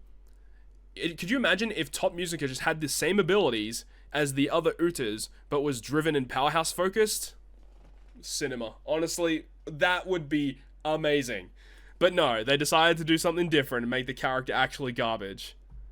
Oh, that would have been so good if it was a driven powerhouse version of the same unit. Oh, would have been so good. Okay, next we have Super Tandem Ace. This character is bad. Baby Luffy is okay. Quick Sabo, though, is very good. Quick Sabo is probably tier 2, tier 1-ish. He removes Rainbow Shield. He gives you Chain. He removes Special Bind as well. This guy is pretty good. He could also... He could probably go tier 1. I wouldn't argue with people if they wanted him in tier 1, to be honest. He's very good. Okay. We got the Redhead Pirate 6+. This guy is very good too. Very, very nice unit. I'd say this character is probably... yeah, tier 2 or tier 1-ish in this realm, to be honest. He's very, very good. I would say it's probably here. His value's dropped off a little bit, but he's still very good. Killer is garbage. Hawkins, garbage. Apu. Now, this is a unit that I don't own, so I do need to actually look this up, because I don't remember exactly what he does. I know what he does in Rumble, which is not in normal content. So you increase damage every time you defeat something. Beneficial. Applies tap limit and blindness immunity for 10 turns. That's such a weird captain ability. Super Bomb locks them. Chain. Hit 2 perfects, chain. Okay, this character's pretty bad. Character's pretty bad. Killer in PvP can be used for the versus slasher matchup. Really? The hell does he do? Attack and HP to int, debuff to slashes. 32 CT is a little high. He doesn't really do much damage, and then this is good. That's good. This doesn't really do that much damage, and then that's a little high for what this is doing. I suppose, like, that's an okay rumble ability, to be honest. What do we have next? We have Jewelry Bonnie. Actually a good support that I've used a couple times in the past. I would say this character is probably tier 4. You're like a color affinity focus special, chain buff as well. Bonnie's okay. Bonnie's fine. Barto Cavendish, I would say, is probably in tier 5. A character that you don't really need that much anymore. Was very good back in the day where you had more of a defensive focus on your teams in content. But now that teams are so offensively focused where you can just kill stuff before, you know, they do anything to you, then it's more useful there. Okay, next we have Int Jack. A character that I've actually used a decent amount as well. I would say this character is maybe like a tier 4 level character, maybe even tier 3. It's got some good utility and also a chain boundary too. So I really like what Jack does. Jack is a very solid unit. Luffy and Yamato. Okay, this is a controversial one because when this character came out, this character was very, very annoying character to use, and it is a Super Sugo Fest as well. This character has some interesting abilities. The switch effect is fine, but you have to access the super switch in order to get the fully combined version of the special. The fully combined version of the special, it is good. The character is just very annoying to use. What was the final tap? Damage reduction based attack boost and a base attack boost. I mean, I would put it in tier 5 because there are uses for it. The increased damage taken that you can inflict via the special. The character's not great though. Again, it's also a Luffy, so he always competes for Luffy positions, which hurts. It was the best one that came out? No, I don't think it was. I don't think it was. It's like a really slow kid Luffy. Yeah, this character's not great. Okay. Odin and Toki. Now, I know that there are people that are massive Odin Toki stans, and I am not one of them. Captain ability, I think, is pretty bad. Switch ability is fine. Is actually pretty good. The switch ability is actually pretty good. And the special can overheal, Despair Paralysis by 7, Slasher Resistance, Color Affinity for Slashes. It's okay. I would put it in tier 4. Maybe you could probably argue tier 3. But I think tier 4 is probably... tier 3, it is slasher focused, which helps. I'll leave it in tier 3 for now. The character's okay. Yeah, because Zora and Sanji exist. That definitely helps this unit for sure. Yeah, for sure. Rush Sanji. Oh, man, I wish Rush Sanji, like, saw more play than what he saw. Because he was only really great for a short period of time in the game, which really sucks. This unit is, on paper, very, very good. The captain ability doesn't do a whole lot though. It's like cooldown and overhealing. The special ability is great, removing 7 turns of Rainbow Shield and defense. Recovery slots, chain boundary, base attack boost. The super special is also very good. I think, yeah, Rush Sanji is fun, but they're just he's lacking some things in his kit. Like the captain just doesn't do a whole lot, which really hurts. But the fact that you could switch him into the captain position, then use his superclass special to apply a buff, then switch him out of the captain position. It's like captain shift before captain shift, basically. I kind of dig him. I think he's probably tier 3 though, because like he does have good utility in that special. And then orb change and stuff. You could probably make the argument that he's tier 2. But the fact that he, like... oh, it's close. He's either high tier 3 or low tier 2 in my opinion. Let's put him in tier 2 for now. Yeah, it's only 1 turn of chain buff, and if Intimidate is a thing, it really hurts. He is definitely really fun to use though. Out of all the legends I got, the one I'm using the most is Law vs. Blackbeard. Law vs. Blackbeard is a ton of fun to use. It's just that we haven't really received like a lot of powerhouse buffs recently, and then strikers are pretty mediocre. Okay, Legend Queen. I have used Legend Queen a decent amount, to be honest. I would say that they're pretty similar. I think tier 2 is a very good spot for Queen. Got a great special, full border orbs, captain action to avoid, like the same thing as Sober Mask to avoid enemy gimmicks. Removes enemy defensive effects. He does end of turn damage, which allows you to get around resilience. Color affinity boost to cerebral driven. Yeah, Queen's very good. I like him a lot. I don't think he's not tier 1 worthy, but he's just a good legend to have for sure. And Mazoro, does he actually do anything in terms of utility? I don't think he does. So he has the effect in his captain when you have it fully unlocked to double the damage limit, which is pretty neat. And then he's just increased damage taken, conditional, and attack boost. And he's also very difficult to use as well.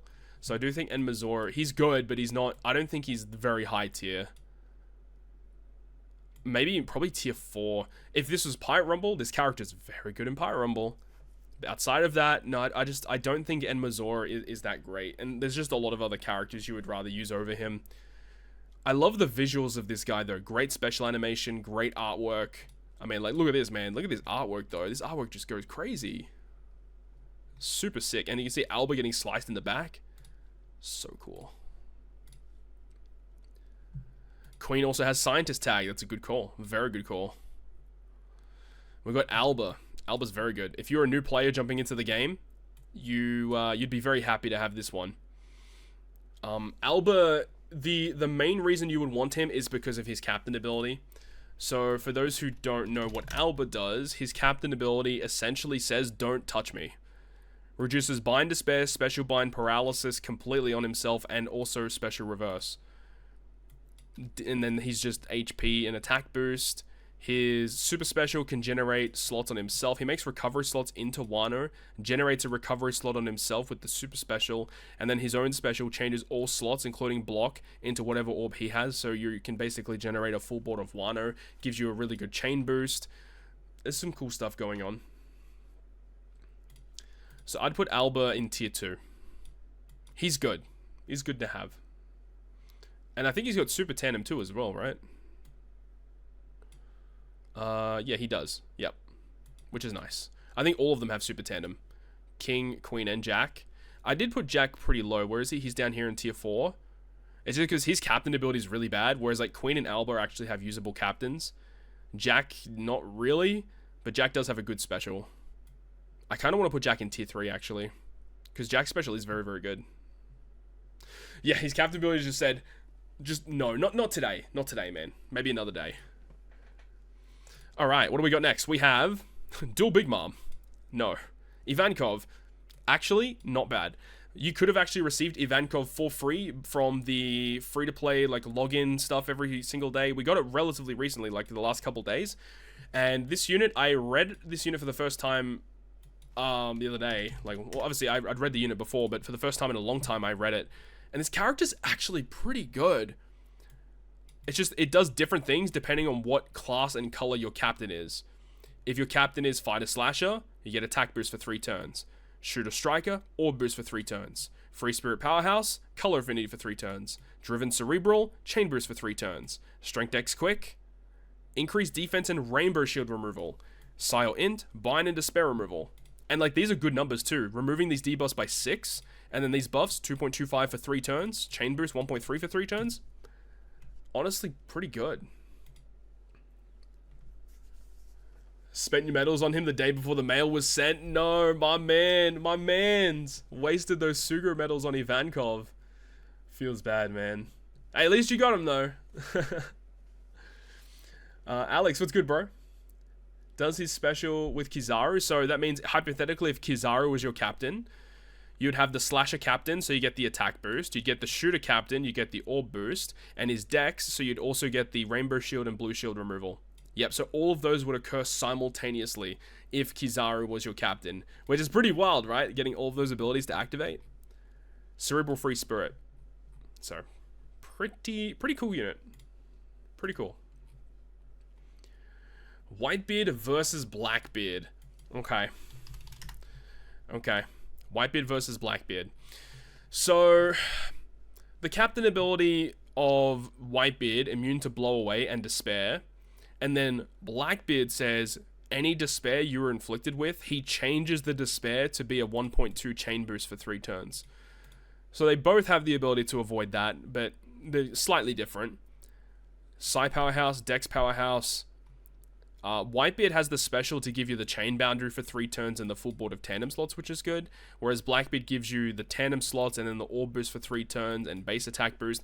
The thing is they're not a lot of utility going on here. That's kind of the issue. They have a little bit in their versus ability, but you need 24 is their versus gauge. It's absurdly high.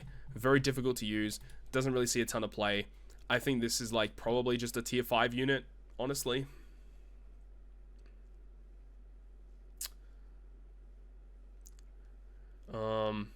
Yeah, Whitebeard gets disrespected a lot, I agree.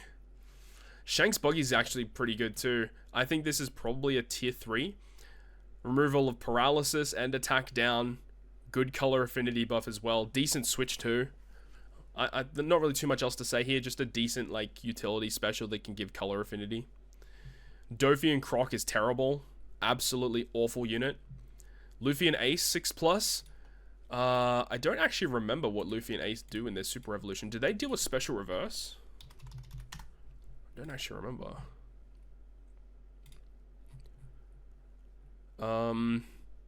Restore special cooldown by 5 when it's reversed. Fighter Shooter Free Spirit Captain. Dual unit. Gives you the chain boundary. And then, yeah, this is one of those units where you need to use their super switch to combine into their dual form to get the buffed version of the special, which I'm not a big fan of this design. And the special's fine. It's just, like, damage. So, I just think this character's bad. Robin Koala. Low-key, one of the most underrated legends in the game. I'd say this character's tier 3. Special reverse resistance is very good. They do it as a captain and as a sub. And then barrier removal. Orb boost, color affinity. Robin unit gets access to OP as fuck supports. This unit is insane. Very underrated unit, and also very good in PvP. Like, this is one of the best, like, end of month, monthly legends that you can get. And also, this character is available just on any generic red ticket as well. Robin Koala, absurdly underrated unit. Black Maria and Ulti, fine. They're just perfectly fine the way that they are. Okay, here comes that discussion that someone mentioned earlier. I think it was Red. Now, I think it was Red that mentioned it. What would you rather take? Carrot and Wanda or Nami and Carrot? Oh, it's a tough call, man, because they're both actually super, super good. Oh, man. Dual unit. Artwork, of course. Very good, by the way. We all know about that. I think Carrot Wanda was the one I was thinking as well, but, like, this is so good. Special bind removal. It removes increased defense by 3 turns with their super switch. You get resistance, healing at the end of turn, bind, special bind, and burn removal, healing, full board of slots, chain boundary, and Nami and Carrot combined get access to crazy supports. It's like, it's actually it's a tough decision. These are very close. Either way, it doesn't matter if you have it like this or have it like this. Like, these characters are really, really good. Very, very good. We have Nami and Robin 6+. This unit basically was unchanged. And yes, they have that unique switch effect, but it's not that useful. Let's be real here. The Reverie waifus, terrible, terrible unit. Legend Izo. Izo is an interesting one because of the whole shooter support stuff. When you activate Barrier Pen as a captain, you remove 2 turns of Rainbow Shield. So it's almost like a worse version of Ben Beckman and Lucky Roo. I'm not a big fan of the special. If the enemy has 5 or more turns of Rainbow Shield, increased defense, or Threshold, you change all slots into Wano. Like, I guess. It's like, okay. And removes increased defense by 6, and also gives shooter resistance down in the super special. I just don't think this character is that good. I think Izo is very mediocre. Now, Kawamatsu. I don't even remember what he does. So this is a PvP legend. Reduces special bind by 5 turns as a captain. Could be pretty good. If your HP is 50% below when you launch a special, change all orbs of this and adjacent into Wano. Lock orbs. Reduces crew's HP by 60% and also reduces stun, which is a good combo. Paralysis by 3, resilience by 3. Does he have double special launch? He does. Oh, that's even better. Ooh, that's pretty good. His barrier pen isn't very good, but it is barrier pen. Okay, this guy's actually pretty good. Wait. Does he remove special bind by 6 as a sub? Wait. Oh, no, the special bind's the captain. Paralysis and resilience. Right, okay. Okay, I think this guy's alright. This guy's probably tier 4. I dig that. I've never pulled Kawamatsu, but on paper seems alright, actually. Okay, chat, here we go. This is where we get into that meta-shifting moment. The release of Gear 5 Luffy. So Gear 5, obviously this is referring to the 6-star and the 6-star plus combined together. I would put them right now in tier 0. For now. Will they make it to top 5? Probably not, but that's where I'll leave them for now. We have Momo next. Momonosuke is going to be a tier 0 legend. Great beginner pick. Good utility in the captain, good utility in the special. Attack boost for multiple turns. Hard to argue with that. And a usable super tandem. Good support effect. I think Momo is very good. Reiju. Ooh, what does Reiju do again? I know she's usually poison focused. Burn removal captain is her utility is really bad. Threshold removal, paralysis removal, poison, tandem. Okay, poison pink, the Reiju poison. Okay. Tier 5, I guess. Only 6-star version of Gear 5 is good right now. That's correct, yeah. The 6-star plus is pretty unusable. The only reason you would use the 6-star plus version is in PvP. That's the only reason. Sanji and Judge. This character's fine. Not very good, though. Has an interesting special. I think they removed paralysis in their special. And chain reduction, I think. And they're also focused around tandem slots and stuff, which kind of helps out, but they're not all that. And then tomorrow we're going to pick Reiju. Oh, is Reiju actually available tomorrow? Oh, that's clutch. Yeah, I would love to pick up this unit. I don't have this unit yet. Super Sugofest exclusive Trafalgar Law and Eustace Kid. Okay, this unit is actually quite nice. The 100% defense reduction through immunity, very good. One of the greatest super tandems in the game. This character is very good. I think is it better than Kato Yamato? I think this character is better than Kato Yamato. It's a super tandem unit that is a worst generation unit, which has good synergy with Luffy, Zoro, and Sanji. So I think this unit definitely deserves to be up here for sure. I think below these utility units. This character is very good still. Yeah, they were very good in the Kizuna that just went by. Yep. Yeah, big fan of this unit. And also, they're Free Spirit and Driven, which is cool. That's a very unique combo that you don't see very often. Super Sugofest exclusive Big Mom. Very good in PvP. In terms of normal content, probably around the same level as the Robin. They're essentially the same special, but one is for Driven Powerhouse, one is for Cerebral and Free Spirit. So they're very identical. Captain abilities are different, super types are different, but you get the gist. Magma Kaido. This character has never really seen much time in the sun. It's been a rough one for him. I think he's definitely still a top level unit. He's still very good. Is he tier 1? I don't know if he's tier 1. I don't know if I would want to go out of my way to use Magma Kaido in content, honestly. So he does have the ability to do end of turn damage, right? And then if you ignores, every time you take damage, you inflict the enemy with increased damage taken, which is pretty sick. If you have a Wano slot and you attack with it, reduces barrier by 1 and inflict burn. That's also pretty cool. And then the special, which is pretty strong as well. The super special here is also very good. It's just that it's hard to build a team around Magma Kaido because he's focused around like strength and powerhouse, and there's not really high level strength powerhouse units that enable him to like be that go-to super boss team, despite the fact that he has Rush Sugo Special, which is like one of those unique buffs you can stack with Final Tap and Super Tandem. He just never really had a team that's worked well with him, which sucks. Yeah, and you have to use him as a captain to get his full usability, and he's not really like that great as a captain compared to the characters that we have these days. It's a real shame, really, because this character like is a cool character visually, but he does need a lot to make him work. The Kazenbo Kanjuro. No, this character's pretty mediocre. Like, I wouldn't say that it's a garbage unit, it's just that it's a character that you don't really need. Oh my god, 6+ White Bit and Marker. I was so disappointed at this 6+. This character is really, really bad. And then you got Uta. This is the Sight Uta. This character, by the way, is available on any normal red ticket. I think this character is a very high level unit. I like this unit a lot. The turn progress activated effect that she gets access to.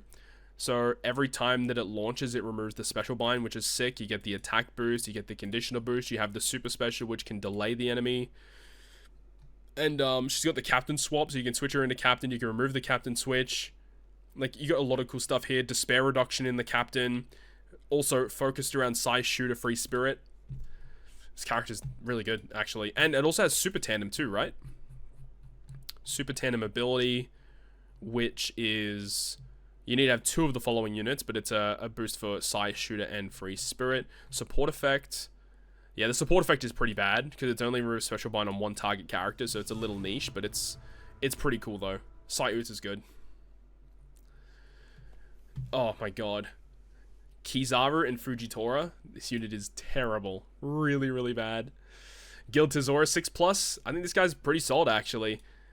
With his level limit break, they actually made his captain ability way more usable. And the special ability is great. You can use it in like any team, and it's going to provide you with some nice buffs.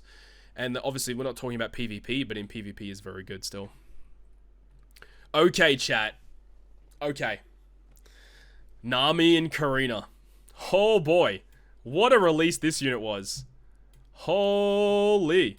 I think for right now, we're going to change this later probably. For right now, she can stay up there. As for right now, she can stay up there, but she's very, very good. Oh man, Nami Karina, dude. Holy. It was so random too. They started this whole like movie celebration with that Sight Uta and the Fujitora, and like, okay, that's kind of cool. And then we move on, and then we get the 6+ Tezoro, and then Treasure Map comes out, boom. Nami Karina. What the hell was this unit? Out of the blue, absolutely insane. And I don't know who was the guy who developed this character's Rumble kit. I have no idea who that dude was, but whoever that dude was, they were on some crazy shit that day, because this unit is disgusting. Oh, man, this unit is crazy. Shout out to Nami Karina. And then you pivot back down to Ein, who is pretty bad. I have pulled Ein, and I don't even think I've ever used her, to be honest. Where is she? Right here. Ein. She removes increased defense and bind. Yeah, she's just bad. She's just bad. 6+ Zephyr. I think this character's bad, but you can make him work. You can make him work. He's just like, he's not all that. Yeah. He's a hard one to kind of judge, because if you actually build the team properly with Zephyr is actually quite good when you have all the buffs invested into him. But he's just too difficult to use. Then we got the Film Red. This was the half Annie celebration during the time with Shanks and Luffy. Okay, so Shanks does have the ability very similar to Law and Kid that can do 100% defense reduction through immunity. So that's cool. Shanks also has special reverse in his captain effect, and I think he's also an orb booster as well for free spirit and cerebral, I think I want to say. I think he's a tier 3 level character. He's an anniversary exclusive, so not many people are going to actually have this guy, but he's okay. And then you got the Luffy. Of course, if we're talking Rumble, this guy would be up there. He has a paralysis removal captain. He also has an ability to change slots to tandem. He can inflict increased damage taken through immunity, but it's not a very high multiplier. I think Shanks is definitely better than the Luffy in normal content. So I think for now, Luffy could probably stay in tier 4. Again, it's a problem when we get a lot of Luffy, so it's hard to really value this guy over other ones. But the thing about this Luffy that is interesting is that he is a powerhouse-focused unit. He's fighter powerhouse, rather than a lot of Luffy's being free spirit. So I guess that's the other reason you'd want to use him. This character would often be partnered with Magma Kaido to get that kind of combination between those two characters, but there's just better teams you can be using. Katakuri Oven, oh my god, Katakuri getting the short end of the stick all day, every day. This character is so bad. Oh, feels bad, man. Kobe is actually quite a good unit, to be honest. Again, another character very good in Pirate Rumble. I think that you could probably put him almost in tier 2. So Kobe has a very unique part of his special, which says that if you have a cerebral captain, I think you need to have, where is it? If you have a fighter or a cerebral captain, optionally switch one character with your captain for one turn. So this is pretty interesting where, you know, if you got a character that has a really good EX super or a super type or whatever, for one turn, make them become the captain, use the effect, and then the turn after they dissipate. But also full border slots, color affinity boost that works for all characters, also resist special reverse and then gives special cooldown. Captain ability is whatever. But then the super special is also pretty annoying to use, but Kirby's a pretty interesting unit.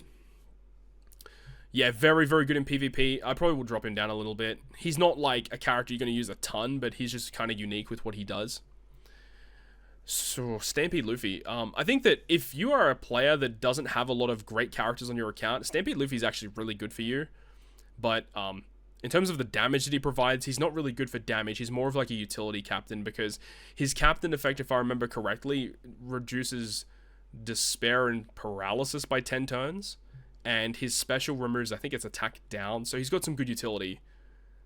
And Stampede Luffy's very good. His artwork looks really, really cool too. Where is it? This artwork goes so hard. Really cool unit, but unfortunately not that great. So I would leave Stampede Luffy as just a tier 5. Momonosuke, dude, when this batch came out with Momonosuke and Hiyori, everyone hated Momo and everyone loved Hiyori. And then as time moved on, we kind of realized it was actually the other way around, that Hiyori was the bad unit and that Momo was the good unit. So Momo has like some really good utility and chain boundary stuff. So I'd leave him in tier 4. That's probably acceptable enough. The good thing is Momo and Hiyori, they both have good supports you can use on them. Momo can be used in a ton of like super tandem and EX super requirements, which is nice. So there's all that.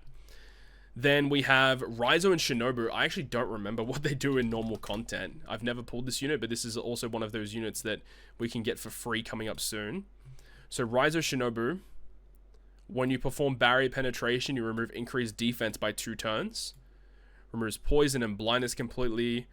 Chain debuff removal. If you have a shooter or free spirit captain, you get a delayed conditional boost. Slasher captain, ignore debuff protection and delay them. So if you have a slasher shooter or a slasher free spirit captain, you get the guaranteed conditional boost. Wait. It's against delayed enemies and inflicted with burn. Okay, so it's a double condition. Okay. So that you could use it with Borsalino, the new Kizaru, Super Sugo Fest exclusive. Yeah, this unit's not that great. Let's be real here. This character's pretty bad. Yeah, very good in Rumble. This was a PvP legend. I guess I should probably preface all of these as we get into them. So next we have a TM legend in Green Bull. When he first came out, he was pretty bad. But the fact that now we have the tag functions in the game, he is a Navy tag character, which makes him more valuable. Despite all of that, though, he's still pretty mid. He's still pretty mid. Otama is very good. So she has a very good support effect that removes despair by 3 turns and attaches to Big Mom, which is very, very cool. Very interesting kit, using her as a captain to get guaranteed defense down conditional boosts.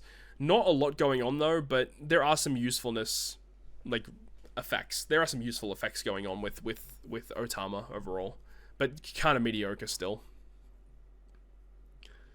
What is the tag system? It's a new feature that came out during the 11th anniversary, where characters now have like categories associated with them to synergize them with other characters.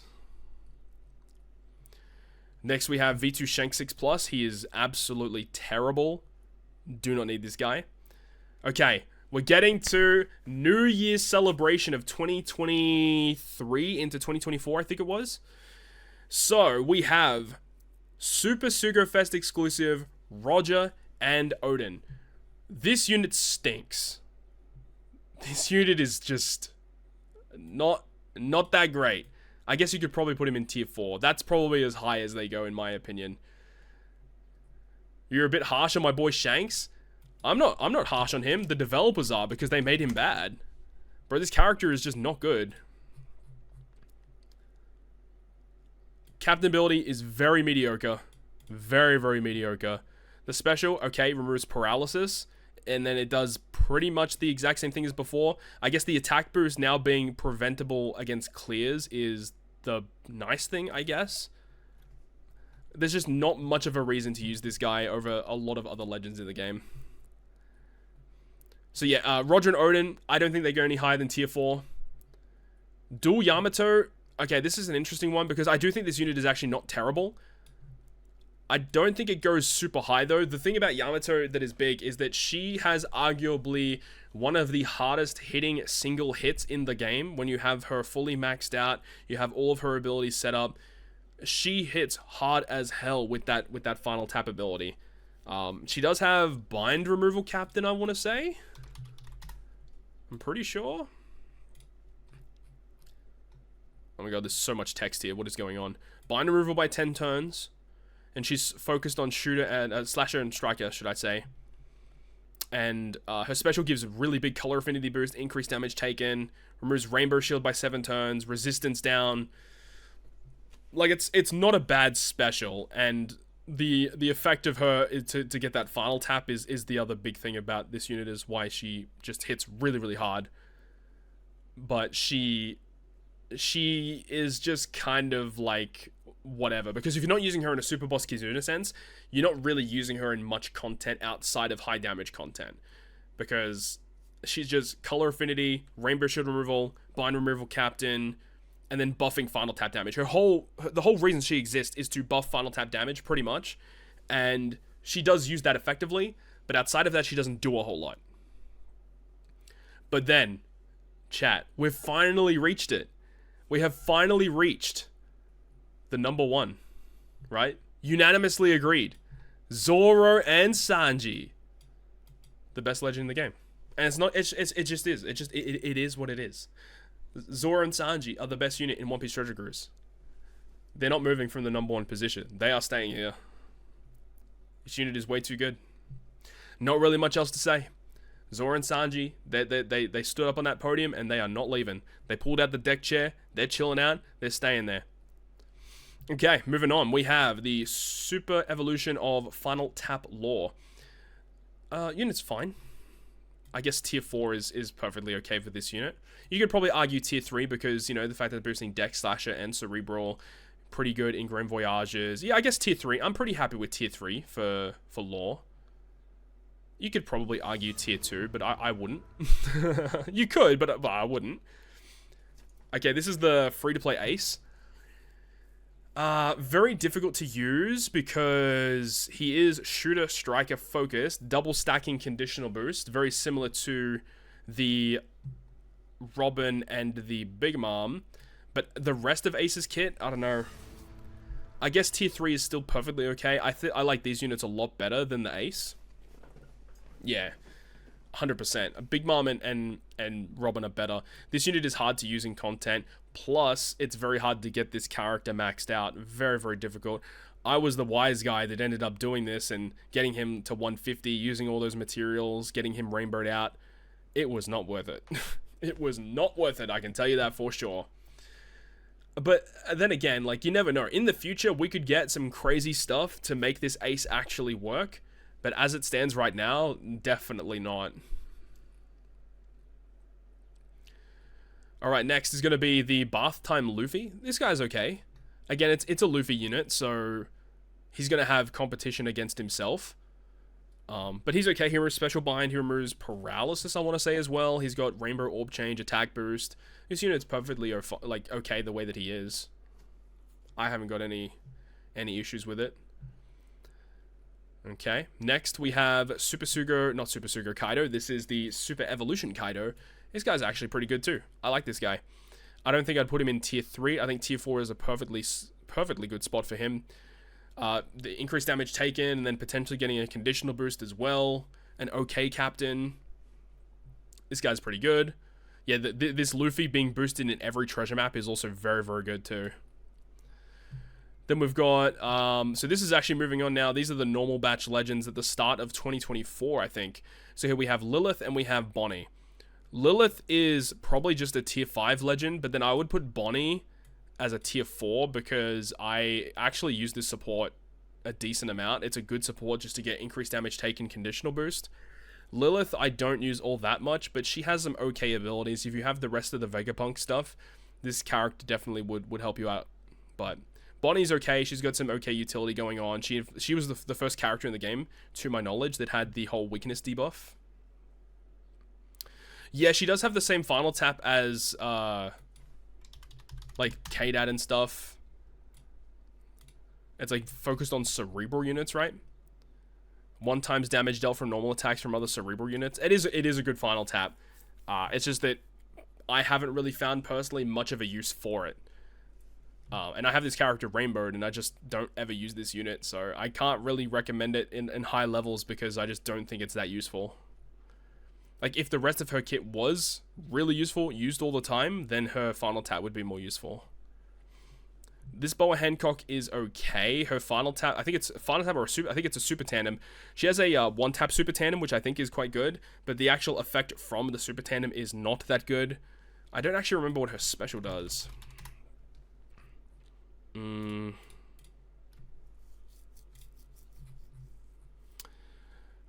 debuff removal. Delays through immunity, and then you can get chain stuff and or an attack buff. If you have a chain lock, you get an attack boost, otherwise get chain boundary. Actually not a bad special. Captain ability is pretty bad though. Super special is pretty mediocre. Yeah, I think tier 5 is fine. You're pretty good for PvP. Yeah, I would agree with that. Not very good in normal content though. Pretty meh. Bro, my goat. 6+ Rayleigh. Oh man, I love this guy. This guy is insane. I think this guy is honestly tier 1. Like, I'm not even kidding. The one thing I want to check though is his differences between, okay, yeah, so if you don't have the level limit break investment, he only has 5 turn removal attack down, but with it you get 10 turn removal attack down, which is a pretty big difference. And then the special ability, I think the special changes as well, where when you have this version of the special with the level limit break, you can use one other special the same turn as Rayleigh, and that's a massive difference. This special is so good, by the way. Paralysis removal, the full board of slots, attack and orb boost, and then making your slasher, or making your cerebral and fighter characters ignore damage barriers and buffs. So it basically makes you go through barriers, rainbow shield, damage nullification, damage threshold. It's crazy strong. Super good ability for this guy. Absolutely love Rayleigh. I think he's going to stay in tier 1 for a little bit. In terms of the order though, I would probably put it around here. I think Rayleigh is like that good, to be honest. This Blackbeard is like just okay. He's like tier 4 probably. You just need like his own batch to make it work, and it's really just not that worth it. Jesus Burgess is fine the way that he is. And then we got S-Hawk. S-Hawk in normal content is actually surprisingly okay. I believe he removes paralysis and special bind, if I remember correctly.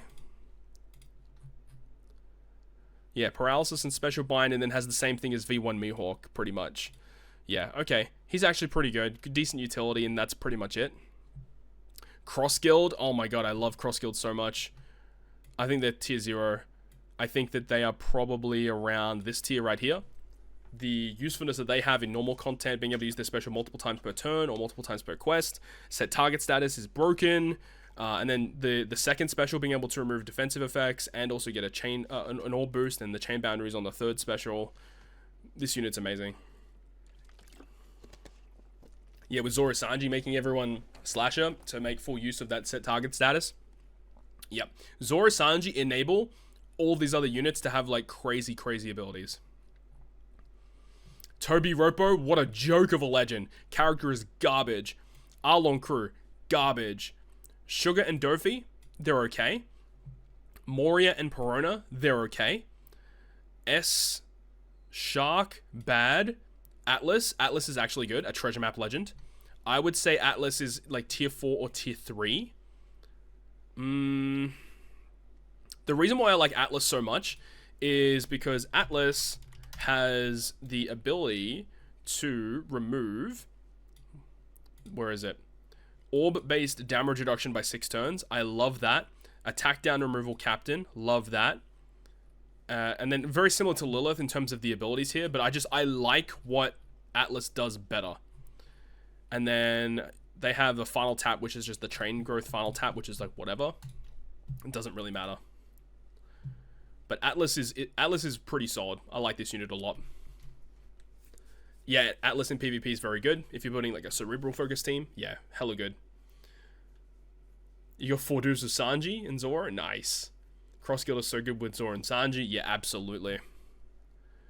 And then we got the OG, the Stellar Vegapunk. This guy's like okay. He's a Kizuna legend, so he's very hard to get access to. He's okay. He does have a great captain to remove special bind, and I think he removes bind as well. He's a pretty good captain, but his special is not great. His special is not that good. Then we have Jewelry Bonnie. Jewelry Bonnie is actually not too bad either. I think that she's probably also a tier 4, maybe even a tier 3 level. Let me just pull up the abilities real quick.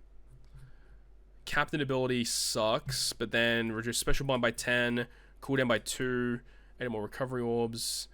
It does 100% defense reduction for 2 turns if you've consumed 8 or more recovery slots. That's pretty cool. Otherwise, it doesn't go through full immunity. And then you get the orb change, the color affinity. If you have 7 or few recovery slots, you get the chain lock for 2 turns. And if you've consumed more of them, you get the chain boundary. I mean, it's a pretty good special. Resisting special reverse and special bind on themselves. Change all orbs into recovery and lock them. Reduce fear duration. That's interesting. Okay, pretty cool, honestly. I think this character deserves to be in tier 3. Very good in PvP, by the way. Jewelry Bonnie 6+, if you want to be building an int-focused team. Then we have Law and Beppo. I think Law and Beppo is one of the most underrated legends in the game right now. A lot of people just don't realize how good this character actually is. The special reverse captain is pretty solid, and they also provide like the whole conditional boost stuff with their kit. I think that Law and Beppo are very good. And I do think that Kid and Kill are also very underappreciated right now in Treasure Cruise. So I really do like these 2 characters as well. These characters are super solid. Also, they are normal legends, so you can pull them on generic tickets. So if you get them, you should be very happy because these characters are pretty solid. Okay, we've made it to the 10th anniversary, chat. Okay, so we've only got 1 year worth of legends left to talk about. Okay. Alright. We're almost there. The 10th anniversary is here. Now, the 10th anniversary brought along some of the best quality characters we have ever seen in the game. So let's just go ahead and pull all these characters up on this list, and then we'll kind of discuss them once we get them up here. Because all of these 10th anniversary units are all good. Okay. So, I've put them all in the top 5 right now. Let's mix everything up right now. And then we'll fix the top 5 a little bit later. But yeah, like we have to go through all this. We're just going to put a ton of units here. And once we get everything on the board, then we'll figure out where our top 5 in tier 0 land. I've already got a pretty fair idea about where I'm putting all these units. Super Tandem Luffy, surprisingly, the 6-star version is better than the 6-star plus. And this does include both versions. So I would say probably tier 3. Despair removal, full border tandem slots. That's already valuable enough, to be honest. Pretty good unit. S-Snake, I don't even remember what this S-Snake does. I have the unit and I just never use him. S-Snake, burn and blindness removal as a captain. Removes all beneficial buff, non-beneficial buff duration completely. Love status, counter healing, weakness. And then if Luffy or Hancock uses a special, inflict increased damage taken. I mean, whatever. Removes maximum chain attack down. That's very useful. That doesn't really happen very often. So, I guess, like, tier 5, I suppose. Like, S-Snake is just a character you're not ever really going to use. Alright, let's go on to 6+ Roboruchi. I think Roboruchi is still pretty good. I think a lot of people underrate him, but I think he's actually still pretty nice. He does remove increased defense completely. He has, with his 6+ and level limit break investments, he's got like reduced redundancy in his kit. He's an okay unit, but he doesn't have like crazy OP abilities. He's just a perfectly okay legend. Also another legend that you can get from a generic legend ticket. Memories of Straw Hats. Oh man, this celebration was so bad. Okay, Memories of Straw Hat Zoro. Tier 5 because he actually has a useful support effect, but outside of that, he's pretty bad. Sanji. I actually don't remember what his normal abilities are. Memories of Straw Hat Sanji. Bind removal, increased defense, reduced defense, conditional, chain. Honestly, Sanji is really bad. Usopp is really good though. I'm a big fan of the Usopp. I'd put Usopp in tier 4 or tier 3. Main reason is set target status. That's huge. Memories of Straw Hat Chopper. I actually do not own this legend, so I need a bit of a refresher about what this. I think it's like pain removal, right? Reduces pain reduction or pain removal by 10 turns as a captain. Increased defense, poison, chain. Cooldown by 10 turns. Slots are a tandem. Heal. Yeah, I mean it's more useful than Sanji's abilities. Wano Law 6+. Oh, this character is like just he's pretty mid. He's not that great. In Rumble, very good. In normal content, probably not that great. Memories of Straw Hat Nami. I actually have used her a little bit. I think Nami's actually kind of solid, to be honest. Maybe even tier 3. No, probably tier 4. Maybe tier 3. She's pretty good. She's pretty good. Memories of Straw Hat Robin. Don't remember exactly what she does. Robin reduces barrier and damage only by 1 turn. That sucks. Resilience by 7. Chain growth rate. Yeah, it's not really that great compared to the other ones. I would say probably terrible. Robin is okay in PvP. Frankie's actually not bad. These Dex ones are actually kind of clutch, to be honest. I think Frankie's not as good as Usopp and Nami, but I think Frankie's solid. Also, Frankie and Usopp, really good units to use with the new Kizaru too. They work really well together. Yeah, in PvP, Robin gives a 50% health cut, and it's a very low CT as well. Memories of Straw Hat Brook. I think this guy's actually kind of solid. This guy is alright. He's got a good final tap, if I remember correctly.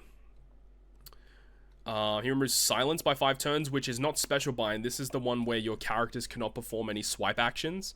So that effect is quite good. Orb Boost. And then Final Tap bonus. Chain Edition can be buffed twice. Chain Edition via the Super Special. I mean, yeah, tier 5. 6+ Summer Boa is really bad, unfortunately. Jimbo, Old Mate Jimbo. I don't remember what Memories of Straw Hat Jinbei does. Reduces ship cooldown by 10, 90% damage reduction. Removes enemy rainbow shield, weakness debuff. If they have increased damage taken, and then if your crew have 3 or more turns of rainbow shield or threshold additional damage, orb multiplier override when you launch the special enables chain multiplicative buffs to be buffed. And increases the boost effect of 3 selected buffs. In exchange, reduce crew's HP by 33%. So this is similar to Doflamingo and Crocodile's effect. I'd say it's tier 5. It's not that great. Yeah. Jinbei in PvP? Yes, I have read him in PvP. He's actually kind of solid, yeah.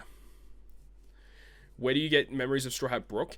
Yeah, Brook is a Kizuna legend. Yeah, he is a Kizuna legend. Okay. So let's move on. Now we move on to the Versus celebration. Just beginning here. Luffy versus Kaido. Oh man, this unit is so good. This is another top 5 character that we will have to discuss later on. This character is good. Oiran Yamato, very good unit too. This character is in tier 0 for me.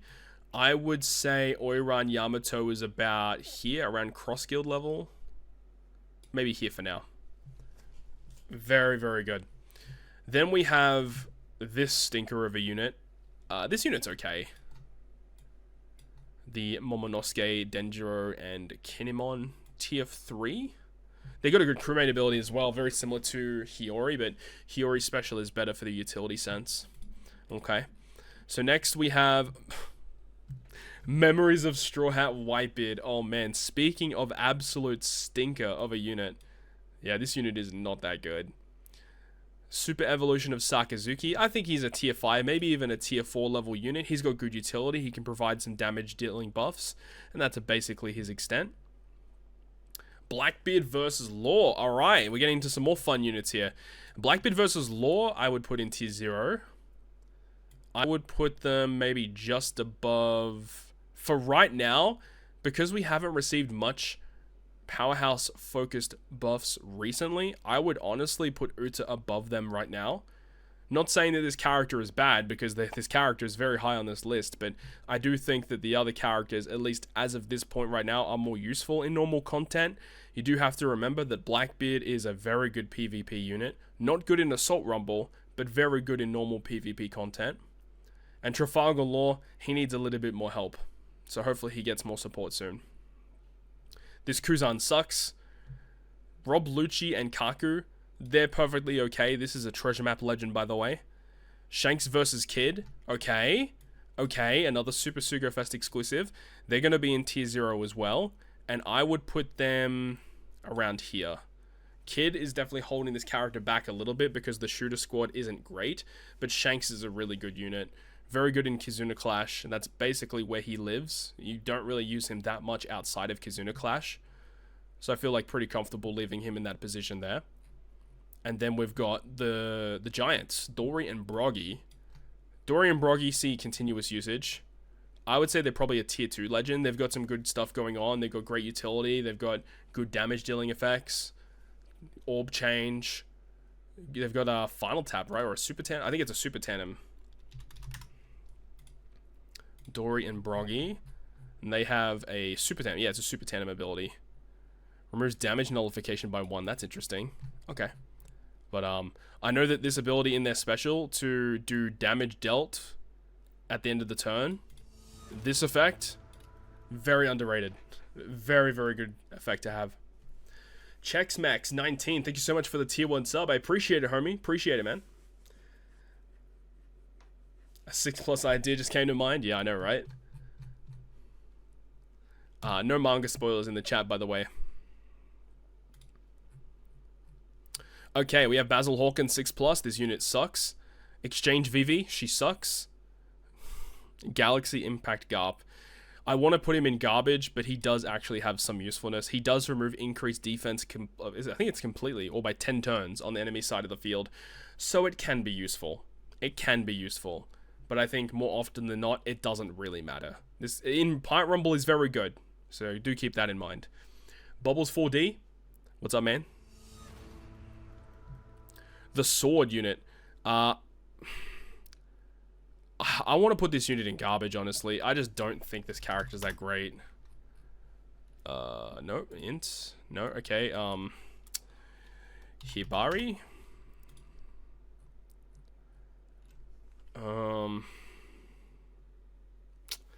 Yeah, this character's not good. I love the super special. The super special is very good, but it's not worth using it when you have to use this captain and special on the unit. Yeah.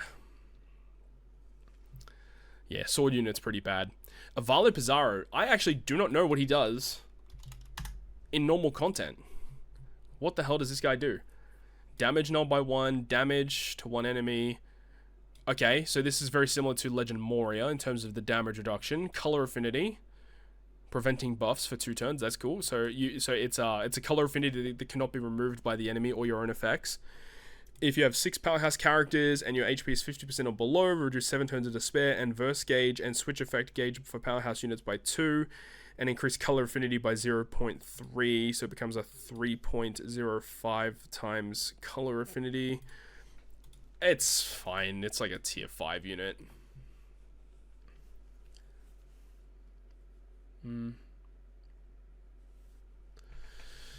Alright, next we have Honesty Impact Kobe. This unit's okay. I've used him a decent amount. The good thing about Kobe is that he is a unit that is... He's a unit that is boosted on all TMs because he's a treasure map legend, which really helps him out. Special ability that can remove special bind, And he has a useful support as well, attaching to a lot of good units to remove bind, and then also boost your orbs. And then you can also apply territory as well with this guy. This guy's just super solid overall. I think he's like a perfectly okay unit. I would put him in tier 4 probably. Some may argue tier 3. It's like, okay, is Kobe better than all the units in tier 4? I mean, it depends on the content, of course, but I think Kobe is probably like around here. He's okay. Useful in PvP for sure, but again, this is not a PvP tier list. Okay, what's next? Shiryu. I think Shiryu is actually quite good too. I like this guy a lot. I don't own this guy, but he is very similar to Queen and Sober Mask, where you get the captain action mechanic and you get set target status, and that's insanely broken. And also great synergy with Zoro and Sanji, because you can allow him to allow all characters to be slasher to actually make usefulness of the set target status. So I think he's probably in tier 4 overall, but I think tier 3 because Zoro and Sanji exist. I appreciate it, Mr. Morlord. Thank you very much for coming out. Appreciate the comment, man. We got 6+ of Magellan. I think Magellan's okay. Just a perfectly okay unit. Roger Rayleigh Gaban. Okay, I think this unit is actually not that good. That might be a hot take, but I don't think Roger Rayleigh Gaban is actually that great. So the captain ability is like kind of whatever. If you perform a crit, anything that is like a captain effect or an ability that requires you to perform a crit, already not a big fan of, because crits are never guaranteed. You need to apply certain buffs to make them guaranteed, and it has to be a strength or an int unit in order for it to work. So I already hate this captain ability. The switch allows you to get the captain shift, which is fine. That's cool. And then the special ability, yeah, it reduces pain debuff. That's cool. Reduces Barry by 2 turns. That's also pretty cool. Attack boost. They cannot be removed. And then you get the orb change. If they're the captain, you get an orb boost. If they're the sub, you get a little bit of utility. Like, I just don't think this character's that good, honestly. Very good in PvP, but I think I think tier 3 is probably the okay position for them. What's their premium potential ability? It is a final tap, and the final tap gives them a guaranteed slot through super block, slasher resistance, and oh yeah, this get out of here. Get out of here. That final tap is so mid. Yeah, this character is not that great. Okay, next is Halloween Uta. Halloween Uta, I think, is like a tier 5 legend. Has some okay, interesting abilities. Good in PvP. Not really great anywhere else. Halloween Perona. The 6-star version is better than the 6-star plus. And I think it's just here in tier 5, a unit that can provide you chain, can provide a conditional boost, some orb changing. Nothing really too crazy going on. Then we got Kaido and Alba. I need a little bit of a refresher with Kaido and Alba. It's been a while since I've actually used them. Dual unit. Kaido and Alba. Captain abilities are a bit different between them. So you got Kaido's captain ability. Ignores burn, debuff protection, inflicts with burn every time you take damage. So you take damage, you inflict burn. If King, Queen, or Jack launches a special as a sub, enables lock and color affinity to be enhanced twice. Whatever. Alba is much better because you get the ability to reduce bind despair, special bind paralysis completely on himself, and special reverse. I love that way more than what Kaido's doing with this. And then of course you get the combination in the dual form. And then you get the switch, which gives you the Wano slot, resistance down. And then boost attack against enemies inflicted with burn or paralysis. Okay. And then you do the damage, end of turn damage, reducing tap limit, pretty redundant. This effect doesn't come up too much. Bind removal, combine. If you have a driven or powerhouse captain, you get the chain multiply growth rate based on the crew's HP. If you're below 30% when you launch the special, you can enhance it twice. And then the super special removes special bind on themselves, which is actually pretty good. Oh no, it's reduce special bind on all characters that are driven in powerhouse by 7. Okay, that's actually a pretty good super special.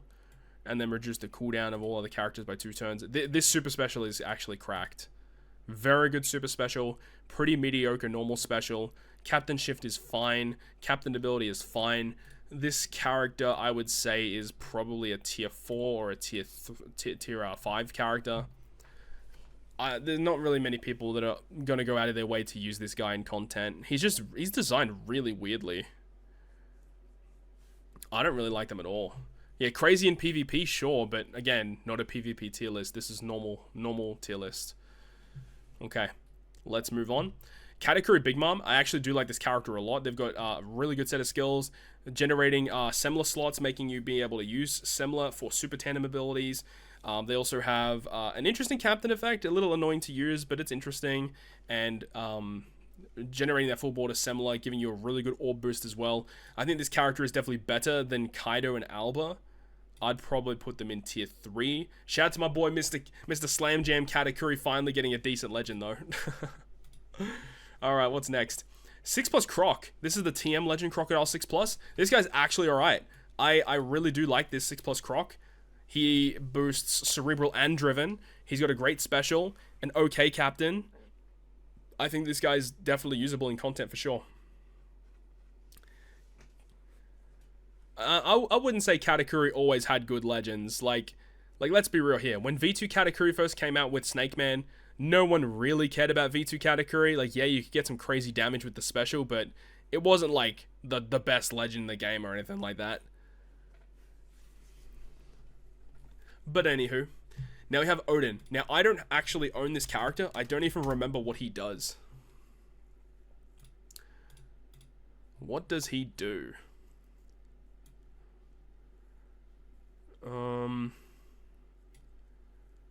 Special reverse resistance is good. Okay, if you perform a crit, you get 4% slasher and free spirit resistance down. 4%?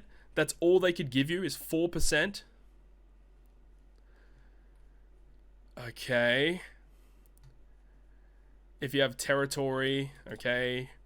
Switch effect, remove special bind on themselves. And then if Odin is a captain, switches to the other unit, switches to bottom left, and then reduces cooldown of this character by 3 turns. That's interesting.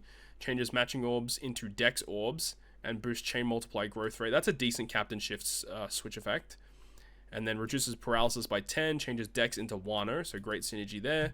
Changes block and matching slots into Dex. That's cool. You can perform super tandem with Wano slots for 3 turns. Pretty cool. Enhance 2 times attack and orb buffs if you have a chain lock when you launch the special. Increase damage taken. It doesn't go through full immunity though. Otherwise you get the chain boundary. And then the super special, bone removal, increased boost effects. Okay, this character's better than Kaido and Alba, but I don't see it being better than these two, to be honest. This unit's fine. 4% for Slasher Free Spirits with Zoro Sanji. Yeah, but it's 4%. Like, I'd rather use something else that gives me much more higher damage, right? And you only get that 4% if you perform a crit. So it's not even like that much damage. Okay. We have the Rush Sulongs. This unit is just a tier 5 unit. It's whatever. It's a free-to-play Rush. A Rush that is more accessible via just getting from normal tickets is actually kind of cool. York. I don't own this unit either. I need to know what this character does. York. Threshold by 7. Heal. Cerebral Captain. And your color affinity, special is activated, decrease the effect of it by 0.75, converts to a stackable affinity. Okay, very similar to the other unit. This unit is bad. This unit is bad.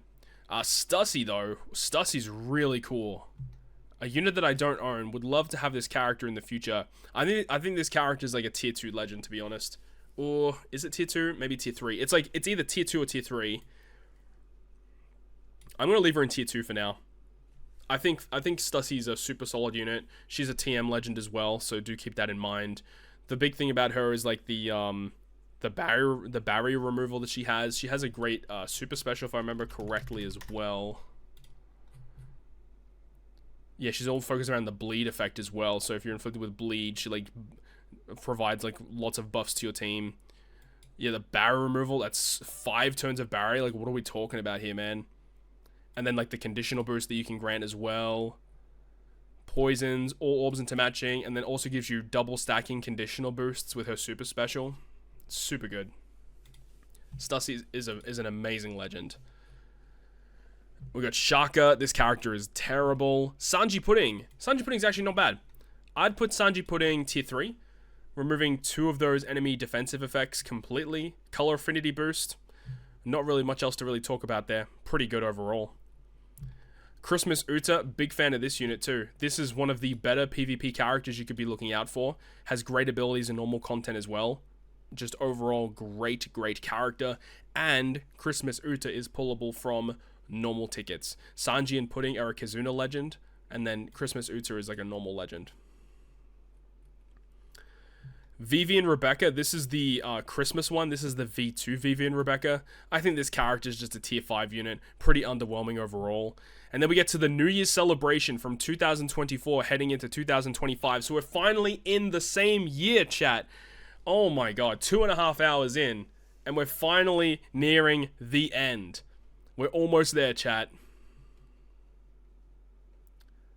Yeah, that's a good point too. That Christmas Uta can enable super tandem with rainbow slots. That's a really cool effect that she has. Alright, so we have New Year's Luffy. I think New Year's Luffy is going to be tier 0. We have the super tandem Sabo. Is he super tandem? I think he is. Either way. The Reverie Sabo, I'd put him in tier 0 for now. Whitebeard and Ace. Now, this might be the controversial one. I don't know what you guys think about this one, but I think Whitebeard and Ace, they might be like a tier 2 legend. Maybe even tier 3. I am not a big fan of this character. When the celebration first came out with this guy, I was using him a bunch, and I did like this guy a lot. But the fact is since the New Year's celebration, he essentially has received no support. And that really hurts. So the whole thing around... This was like the tag captain before tags were a thing. He really wants you to use characters that are Whitebeard Pirate Commanders. Izo, Thatch, Jozu, Vista, Blamenco, all those types of units. And then if you do, you get like beneficial buffs. And we just don't really have any of those units, more modern style units of those that have come out. So that hurts this guy overall, really. I think that his kit is okay though. If we do get more support for these units in the future, this can be very, very good. Next is the waifus, the new ones that just super evolved. This unit's also quite good. I think this character is like a tier 2 legend. Just great utility. I mean, yeah, this character's pretty good. Good utility and actually good damage dealing buffs as well. Pretty good. I'm a big fan of this unit. Sabo did seem like the worst at first, but yeah, you're right. Like, the thing is we kept getting like more buffs to Cerebral, which inherently made Sabo more valuable to own. And whenever we get fighter buffs, that's also a buff to Sabo as well. This Luffy, I am not the biggest fan of this Luffy, but I can understand that he is very good. The combo of him and if you can use Sabo together to potentially get 3 times increased damage taken and 3 times conditional boost, like that just, you don't get that from one unit. This character can do that, but it does require some setup in order for it to work. I think Strength Luffy is better than Ace and Yamato at the moment. I would say Sabo is very close by. I would probably put it in this order right now. You could probably argue this to be higher, but that's where I would put it. Okay, what's next? Fujitora and Green Ball. This character is terrible. Kung Fu Luffy. I forgot I put Kung Fu Luffy all the way down here. This character is unavailable anymore. You cannot pull this character in Sugofest, but if your account for some reason has Kung Fu Luffy, he's bad. He's got an okay support, but he's bad. Shout out to Godot, the Kung Fu Luffy man. But yeah, unfortunately not very good. Morley and Karasu, I straight up just don't remember what this guy does. Morley and Karasu. 10 turns of special reverse, advantageous class effects, paralysis removal, poison, base attack boost, increases effective color affinity, advantageous class effects. What's his super? Tandem slots, locks them. It's okay. It's a good support with Sabo for sure. Put him as tier 5 for now. This is a treasure map legend as well, so not super accessible. Okay. Let's move on. We have Don Sai and Leo, who is a Kizuna legend. And this guy, what does he do? If you use a special if a crew member uses a special with a bind debuff, including supports or inflicted with bind, replace that debuff with a % damage reduction buff. Okay, so he avoids bind as a captain. That's cool. And then the special ability is, it looks like it's somewhat similar to how Cross Guild works. So you're able to use it multiple times, so you can get all base damage reduction and increased defense removal by 3. And then on first launch, you get the attack boost. And you get a chain boundary, and if you got a rainbow slot, reduces this cooldown of this unit by 13 turns. Do they generate a rainbow slot? They change size slots into rainbow. And they can get resistance down as well. If you use it again, you get the advantageous class effect. And if you use it again, then you get attack boost, allowing override for 1 turn. Most of the time, you just got to worry about this. This character's actually not terrible, all things considered. Do they have any premium potential abilities? Super Tandem. Yeah, it's a pretty bad Super Tandem. Oh, though you could use Luffy. But it's Striker Powerhouse focus, which kind of hurts him. This unit's okay. I'd put them in tier 4. It's actually a lot better than I remember it.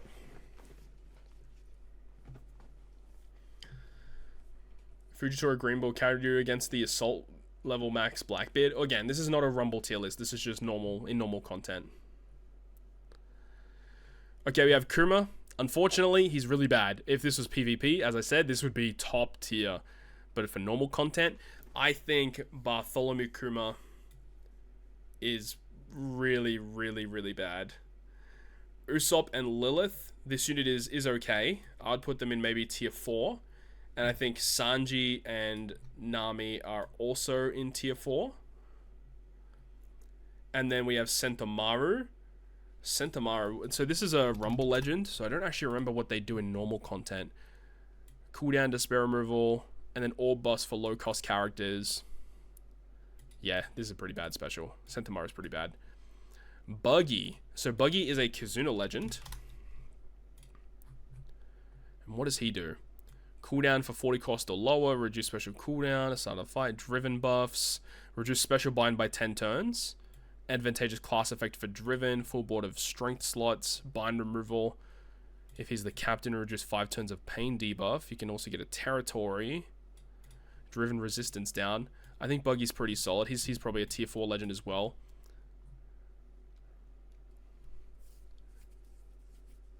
Kuma got blow away resistance though with his captain. I mean, I guess you could probably put him in tier 5 just because of that. Yeah, I guess so. Yeah, I guess the blowaway resistance is fine, but the rest of his kit is really bad. Any upsets? I've shuffled the top 5 for now. We're going to do the top 5 at the end and put him in the right order. Everything else so tier 0. Tier 0 is also in order. We kind of stopped putting them in order. Tier 1 is somewhat in order. Yeah, so tier 1 and above are all in order. Tier 2 and below are not in order. So at the moment, things are looking pretty decent.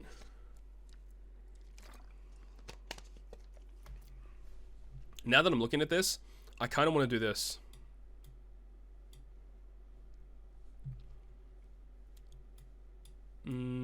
Yeah. Yeah, that's what I would do. Okay. Now we move on to Robin and Chopper, which is a Kizuna legend. Robin and Chopper. We got a big ass Atlas head in the back. Goddamn. So what's this gimmick of this unit? Attack down removal in the captain effect. That's good. Removes Rainbow Shield by 7, base attack boost. If you have base attack boost, you get damage reduction based attack buff. Okay, like it's whatever, to be honest. I just don't think Robin and Chopper are really not all that good. Yeah, Ace's captain effect is what carries him so far. That special bind and special reverse resistance is pretty insane. Very, very good. Now we have the 6+ for Kuzan. This guy's okay. Just damage dealing buffs, basically. He's pretty good. Luffy and Lucci dual unit. Luffy Lucci are pretty good. This is a character that I wish I pulled during the Saturn Sugo Fest, but we all know how that went. I think Luffy and Lucci, are they tier 1 level worthy? I don't think they are.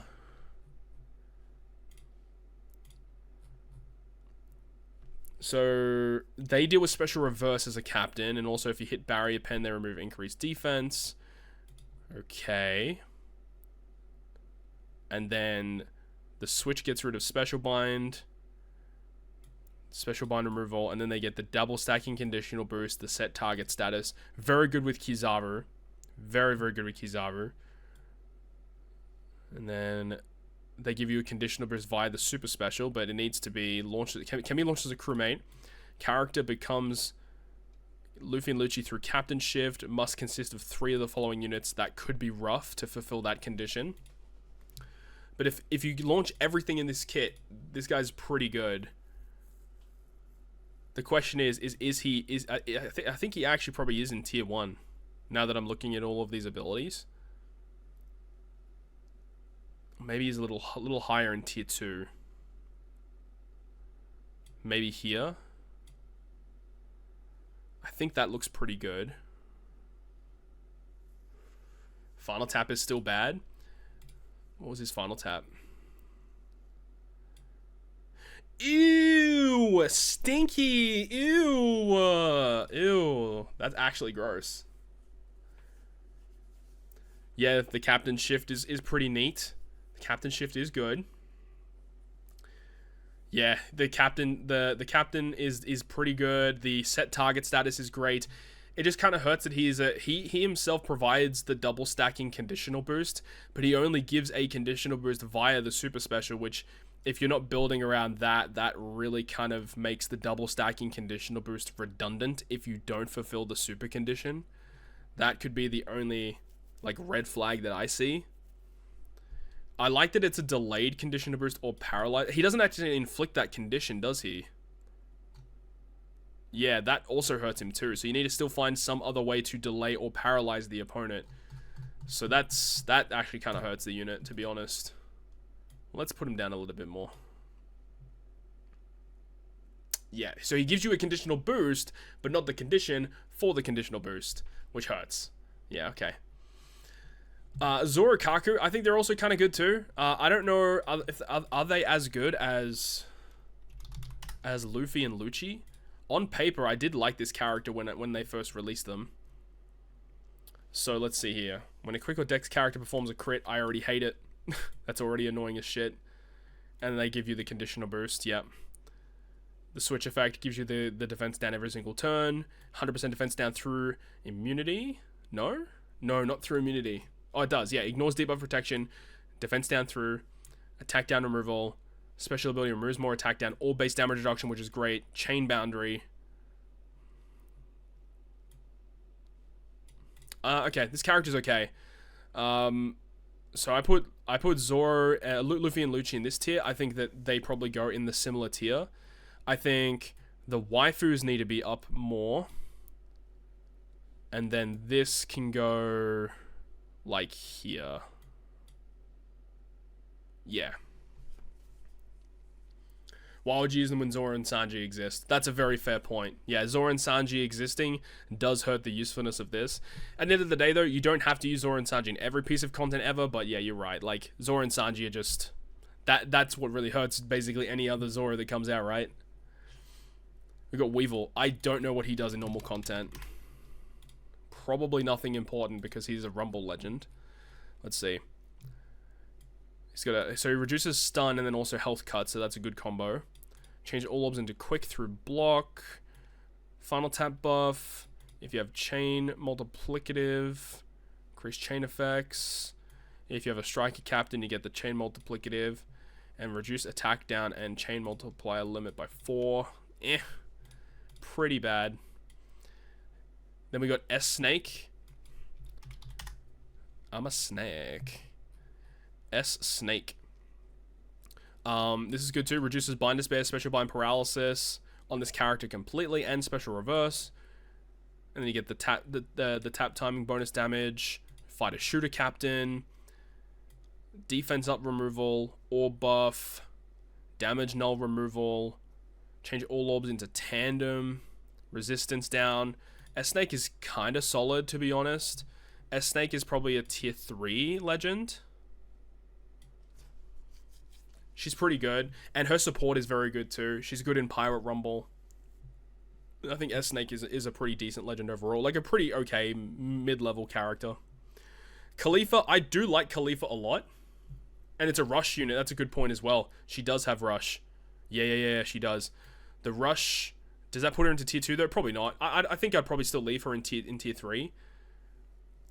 But that, yeah, you are right. The fact that she has rush is an underrated point. Yeah, this S-Snake is so much better than the Dex one that came out. Whew, so much better. Now, I like Khalifa a lot. I really do. I think that this Khalifa unit is really good. On paper, everything seems very, very good.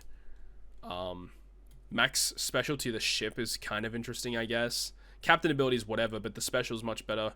You get the paralysis, so I guess if you are using Luffy and Lucci, this can inflict the paralysis, and it also delays. So yeah, it provides both conditions for that conditional boost. Does damage, reduce paralysis, bind, chain coefficient reduction by 6, attack boost of Dex, quick fighter shooter by 3x. If you have attack up when the special is launched, boost orb effects. If you have attack up and orbs, you get the tap timing attack boost. Yeah, so this is the other stackable attack boost that can work with normal attack boosts. Pretty good. Must be captain. Okay, so you can't use this as a crewmate, but it doesn't matter because you can still have the captain shift with Luffy Lucci. You get 2 turns of special reverse, verse gauge, and switch. Color affinity, 1.75 allowing override. And then negate all damage for 1 attack. Khalifa's pretty good, yo. Khalifa's pretty good. I like this unit a lot. This unit is probably tier 2, honestly. The synergy between this, the Luffy Lucci, and the Zoro Kaku, absolutely insane. Yeah, all of those units are very good together. But again, she's a Kazuna legend, so very hard to get your hands on this unit. We're nearly at the end, guys. We have Sober Mask. Sober Mask received an okay super evolution. The numbers got buffed. He still has the captain action mechanic, which is neat. He's got a very useful support effect that I've used a bunch in the past. So I think that tier 4 is pretty comfortable for where he is. Nothing really too crazy. I think they did increase his cooldown when he super evolved, which really kind of hurt. Yeah, did Khalifa have any potential abilities? Let me just double check that real quick. No special ones, but she does have good barrier pen, which is great. Very, very good. They they definitely did him a little bit dirty, which sucks. Hopefully when Luffy Zoro get their 6+, it's a lot better than what Sober Mask got. Okay, nearly at the end. Here we go. We got Alba next. Alba is amazing. Alba is so good. Alba is a tier 1 legend. He's probably tier 0, let's be real. I think he's better than Momo.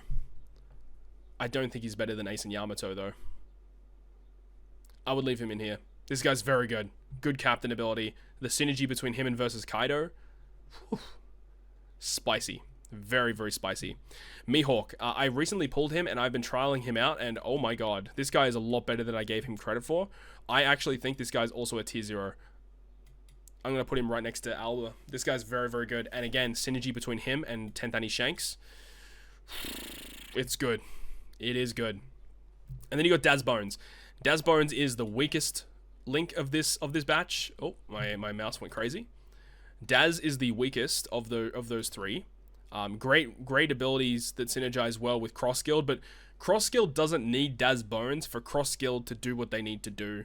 And like what Daz Bones provides doesn't change all that much. Whereas like if you're comparing what Alba and Kaido do together, what Mihawk and Shanks do together, and you compare what this guy and Cross Guild do together, yes, they work well, but Cross Guild typically best case scenario is using him alongside Zoro and Sanji, and you get some cool synergies between those two. You don't really need Daz Bones. He's still alright. He's still okay. He's definitely better than tier 4 though. He's like tier 3. Tier 2, sorry. He's good. I'd probably put him... He's probably just better than this guy. Yeah, we're still doing this. It's crazy. We're nearly at the end, though. We're nearly there. Pika. Pika is terrible. Doflamingo 6+. This guy is actually pretty good. I like this guy a lot. I would say he is tier 3. Special bind removal captain, attack and all boost special, changing slots. Just a good unit overall. Really good Dofi legend. Tashigi. I actually really don't like this Tashigi legend. I didn't like the treasure map that she came out for. I don't like this character's design. She's just really annoying. If you use an orb boost, it activates her special. Her special is okay. Special bind removal, which is cool. You get the orb boost. If you have the excess healing, you get the crit stuff, which is whatever. Remove positive buffs, recovers HP, max special. Tashigi's just fine. Just a fine unit. I'm going to leave her in tier 5. You could probably argue the tier 4. I think that she's okay. Sabu and Bonnie. Okay, so Sabu and Bonnie, they're... I'm not going to say that they're like Toki, but that's the only character that you can actually compare Sabu and Bonnie to, because they both have that ability to target a unit and make them basically immune to everything. The problem is that Toki does 2 units, Sabu and Bonnie only do 1. So not as valuable in that regard, but they do still have that kind of cool ability. What else do they actually do?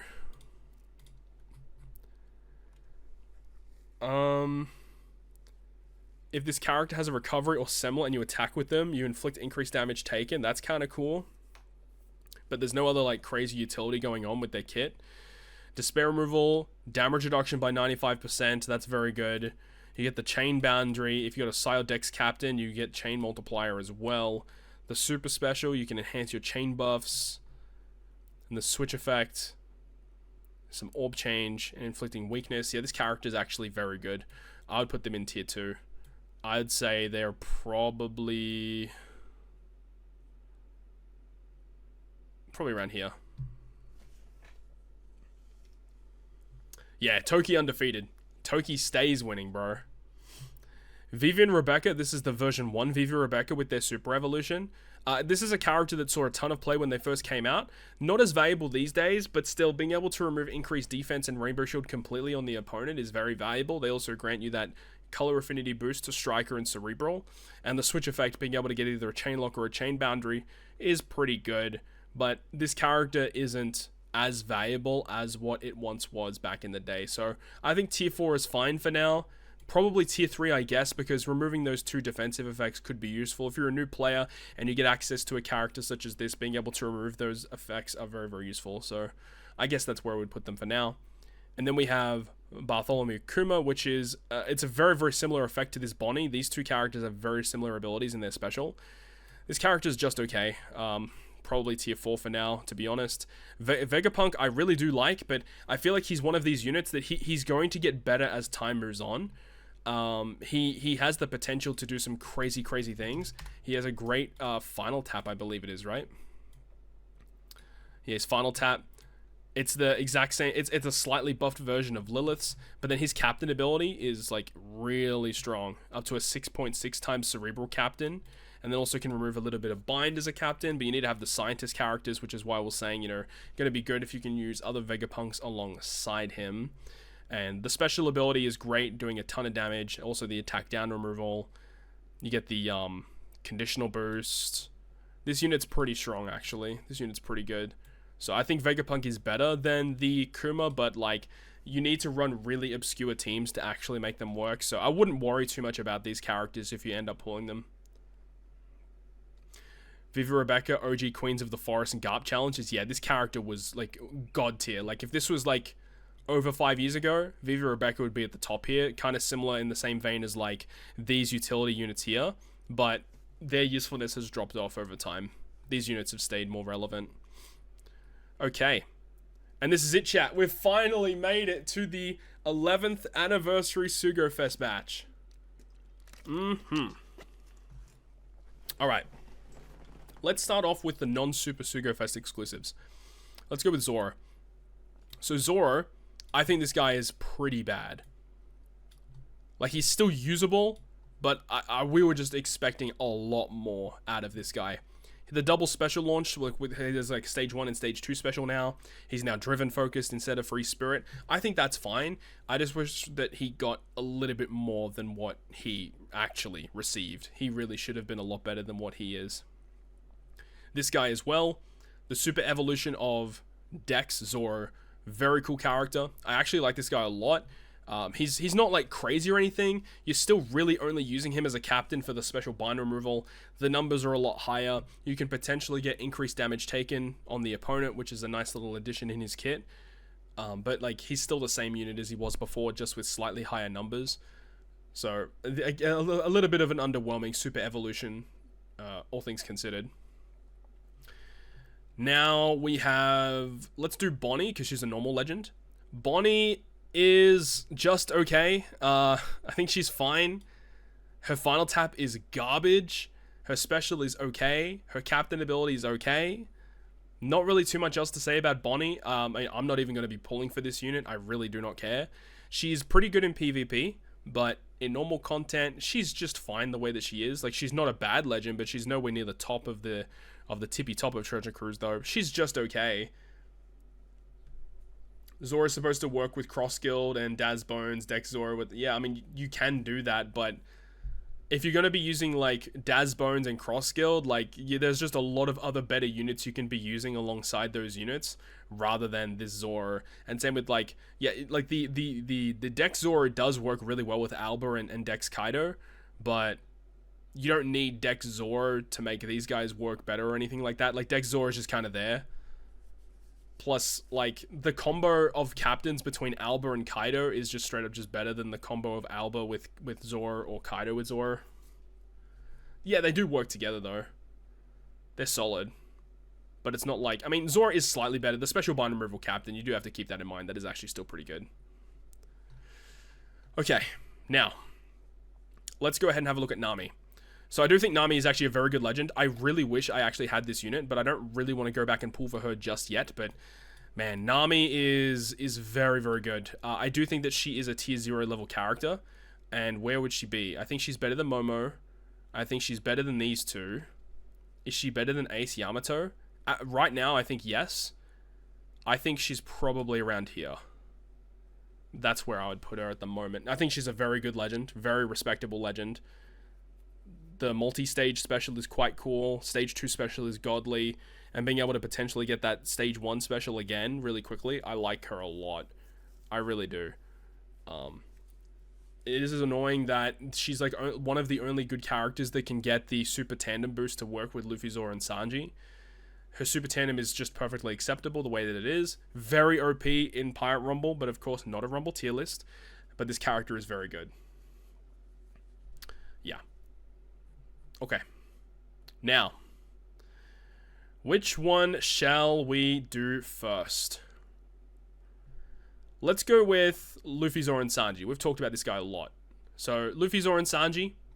This character, at the moment, I would put at the top of tier 0. Do I think... Okay, let me just have a look at this. Do I think Luffy, Zoro, and Sanji is better than every other character in the tier above him right now?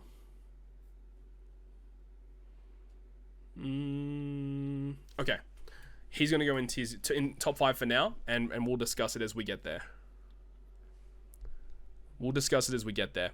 So now we have Kizaru. Now, Kizaru is going to be in discussions for top 5. We're going to have some big discussions about these units here. And then we got Saint J. Garcia Saturn. This character has the potential to be a crazy overpowered legend. However, as of right now, this character is not that. I would say he's near the bottom of tier 0 for now, just because of his... The ease of use is not there. He is very difficult to build teams for. If you can get him to work, he works exceptionally. But the accessible, he's not very accessible at all. if you do not have an established Treasure Cruise account, Saturn is so hard to use. His conditions are so strict. We just don't have enough characters to actively use all of his abilities properly at this current point in time. And I think even if you do have a fully established Treasure Cruise account, even at that point, he is still way too hard to use. So as it stands right now, I think that Saturn is not a top 5 worthy character, but I do think he has the potential to reach that once he receives more support. He does have the highest base attack out of any character in the game right now, Saturn. It is enormous. Yeah. Alright, so now that we have every character on this list, we need to have a little bit of a look at the top 5. We need to organize this so we actually have an actual top 5, and then the rest of the characters that are outside of the top 5 will be relegated into tier 0. Alright, number 1 is obviously Zoro and Sanji. That's not really a debate. Zoro and Sanji are always going at number 1. Let's zoom in so we can get all the good stuff right here. Zoro and Sanji, obviously number 1. Number 2, I would put Ace. I think Ace, being the fact that he's free spirit focused, is massive. He is an attack boost and orb boost, and also has the crazy utility captain special reverse resistance. The synergy between him and Kizaru is godly.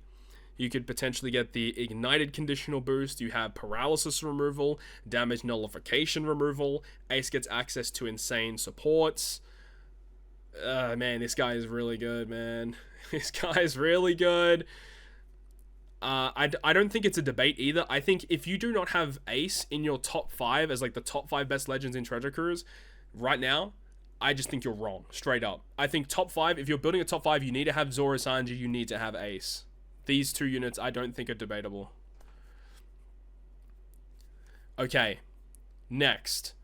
My personal number 3... in terms of usefulness right now, usefulness as of late over the last couple of months, I would put 10th Anniversary Shanks. I think that with all of the slasher buffs that we've been receiving, cerebral batches that come out, Psy-focus batches, we've basically been receiving cerebral slasher and Psy over the last few months, which makes Shanks even better. Plus, Shanks gets access to bind removal captain. He has rainbow shield removal by a ton, barrier removal, which is super good and underrated, potentially getting a chain boundary. I really like Shanks a lot. Again, if we're talking PvP, all these characters are usable in PvP as well. He does give you the max ship special at the start of the quest. I don't think that effect is that important, but it can come up randomly.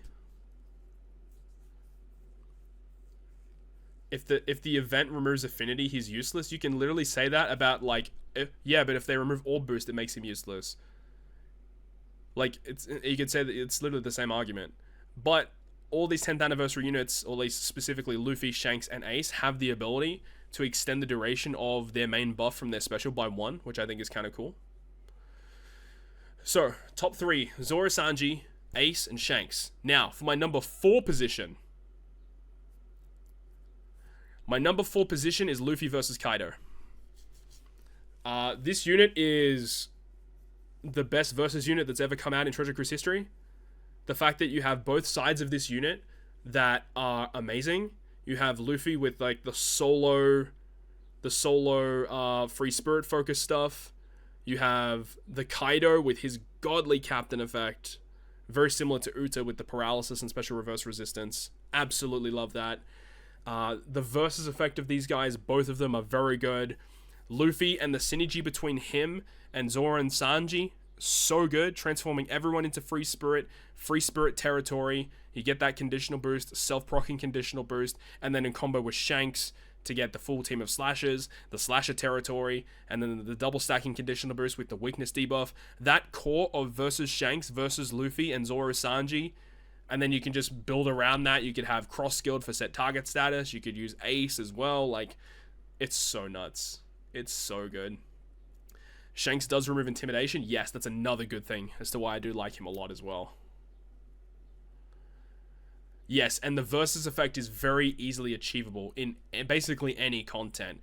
Whereas like this guy with versus Shanks, you essentially have to use him in a Kizuna clash in order for it to actually be somewhat useful, which really hurts. I do think that all of these versus effects should have had the same condition in terms of like the same gauge level. They all should have been 8 gauge. 100%. And then of course in Rumble, both sides of the unit are very good in Rumble as well. Again, not a Rumble tier list, but these units are great. All right, now we get to the 5th position. What do I think is going to be the 5th spot? Okay, let's do this. Let's move characters down out of this list. So what is not going to be my 5th spot? I think the next character to go down is going to be Int Luffy, which may be controversial because, hey, it's a 10th anniversary unit. He's got great synergy. He's a great, powerful unit. We all get that. The problem is we have so many Luffys, right? So many Luffys, and the fact that this Luffy is powerhouse focused rather than being free spirit focused does ultimately hurt him.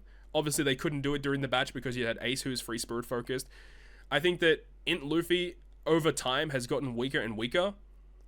Not saying he's a bad unit, though, because Int Luffy is still very, very good. But I just think that the other units during the 10th anniversary are more powerful and have stayed better for longer. Okay. So, next unit to go down. Let me think about this for a second. Next unit to go down is going to be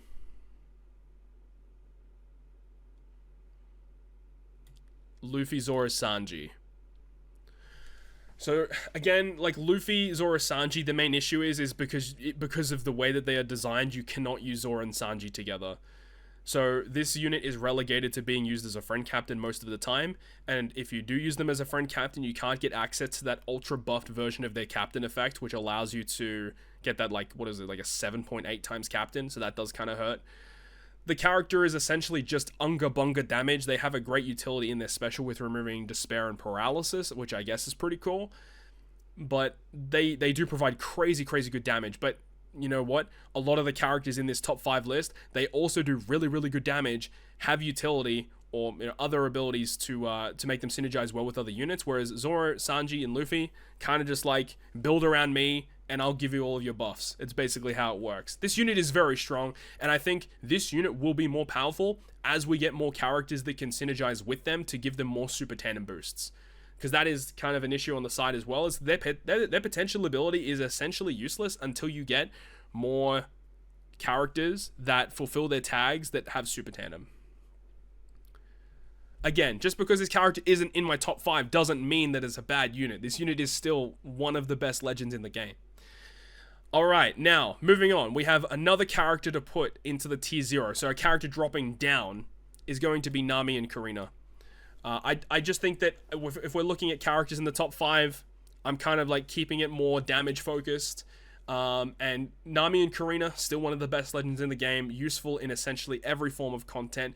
I guess the only piece of content you wouldn't really use Nami and Karina on is a super boss Kizuna. So Nami and Karina, hey, people disagree, and that's fine. That's fine. That's my opinion. It's my list. Nami and Karina, they're very good. You want to have them on your account for sure. But I do think that the characters above them are slightly better. We're cooking, chat. We're cooking. Of course, Nami, Karina being able to have one side be Nami, one side be Karina, double captains. You're getting those G slots, amplifying them. PvP, obviously they're busted. No, we are cooking. We are cooking. All right. So now we can actually make the decision. What is going to be my 5th position? I am going to put Roger down to tier 0, making Kizaru my number 5. Now, Kizaru, man, I am such a fanboy of this unit. Again, probably full bias on my behalf. I absolutely love the design of this Kizaru. They made this guy so freaking busted. They gave us those free-to-play units, which makes him even better. His captain ability, not even kidding when I say this, Kizaru's captain effect might be one of the best captain abilities in the game. Legit. This captain ability is so overpowered. It is crazy strong. To essentially become a rainbow captain, as long as you have those tags, the Navy tags, of course, and making all the specials work for all characters, -4 turns of cooldown. This guy has OP barrier penetration as well. The super tandem boost, the crit's kind of what it's a guaranteed crit as well. I didn't even realize it was a guaranteed crit. The only real downside with this guy is I feel like the special ability of him it's good, but it's not like a wow kind of special. It's not like a super busted OP special. The captain ability is what carries this guy. So I feel like at the moment I would have Kizaru in top 5. However, I do think that as time moves on, he is slowly going to trickle down as we get better captains or we get other units. But if we start getting more Navy characters that synergize with him with like more super tandem boost and stuff, this guy is going to be even better. Like, imagine if we get a new Fujitora, or a new Akainu, or a new Aokiji that have similar type of design to this guy, and they can all synergize with each other. Bro, it's a wrap. It is a wrap. I love it. This guy's so cool. Great damage, cooldown, HP, matching slots, rainbow effects. Like, he's got a lot going for him. And the fact is like, the synergy between him and Ace, one of the best god tier combos ever. That combo is disgusting. So freaking good. Yeah, what are we going to talk about? 7.8 Rainbow Captain? I mean, it is a Rainbow Captain. You still have to have those tags in order to get to that 7.8. But still, being able to essentially be like, what is it, like a 6 times captain to all characters, basically? Yeah. So it's a 6 times captain, because this is the effect that becomes Rainbow. And then it's 6.6 if they have the right tag, which is Egghead, Logia, or Navy. Which is pretty good. Yeah, the whole tag function is the problem, because team building with him can be a little annoying, but it's not as bad as Saturn. Saturn's team building is way worse. But I'm actually relatively happy with this list. If we're looking at top 5 all the way to tier 1, these are without doubt, you know, the best legends in the game right now. For sure. Top 5 plus 1. Nah, I'm pretty happy with the way that things are right now, to be honest. Again, people are going to have their arguments. People are going to say Nami Karina deserves to be up there, which I completely understand. Roger continues to show up too. I mean, Roger is the best beginner legend in the game. But if we're talking the peak, can do everything, these units are pretty freaking crazy, man. These units are pretty good. More Egghead tag units? Yeah, for sure. We will get more Egghead tag units. Yeah, there's a lot more to go. Okay, so chat, I think that is going to wrap it up for me, though. Going through all this tier list. So I guess we can just show you guys real quick from the bottom. We'll slowly scale all the way up to the top. But man, this was a lot of effort. Do not expect tier lists like this every now and again. We're only going to be doing this maybe once a year. This was so much. But yeah, there's a lot of good units in here, a lot of bad units though. And to be honest, there's a lot of units down the bottom in the garbage tier that could definitely move up. Again, not everything is perfect, but the characters near the bottom of the list are less important. So yes, you could make some minor adjustments to make it more quote-unquote perfect, though that's kind of up to your discretion. I think it's more important once you get to the top of the list to make sure that you get those ones ordered correctly. I feel pretty happy with this list. You could probably make some minor adjustments, but I think it's honestly pretty good. Okay, hopefully you enjoyed the video. If you did, make sure to go ahead and leave a like. And if you want to stay up to date with all the content I post, including more One Piece Treasure Cruise content, make sure to hit the subscribe button down below. On that, guys, I'll see you guys within the next video.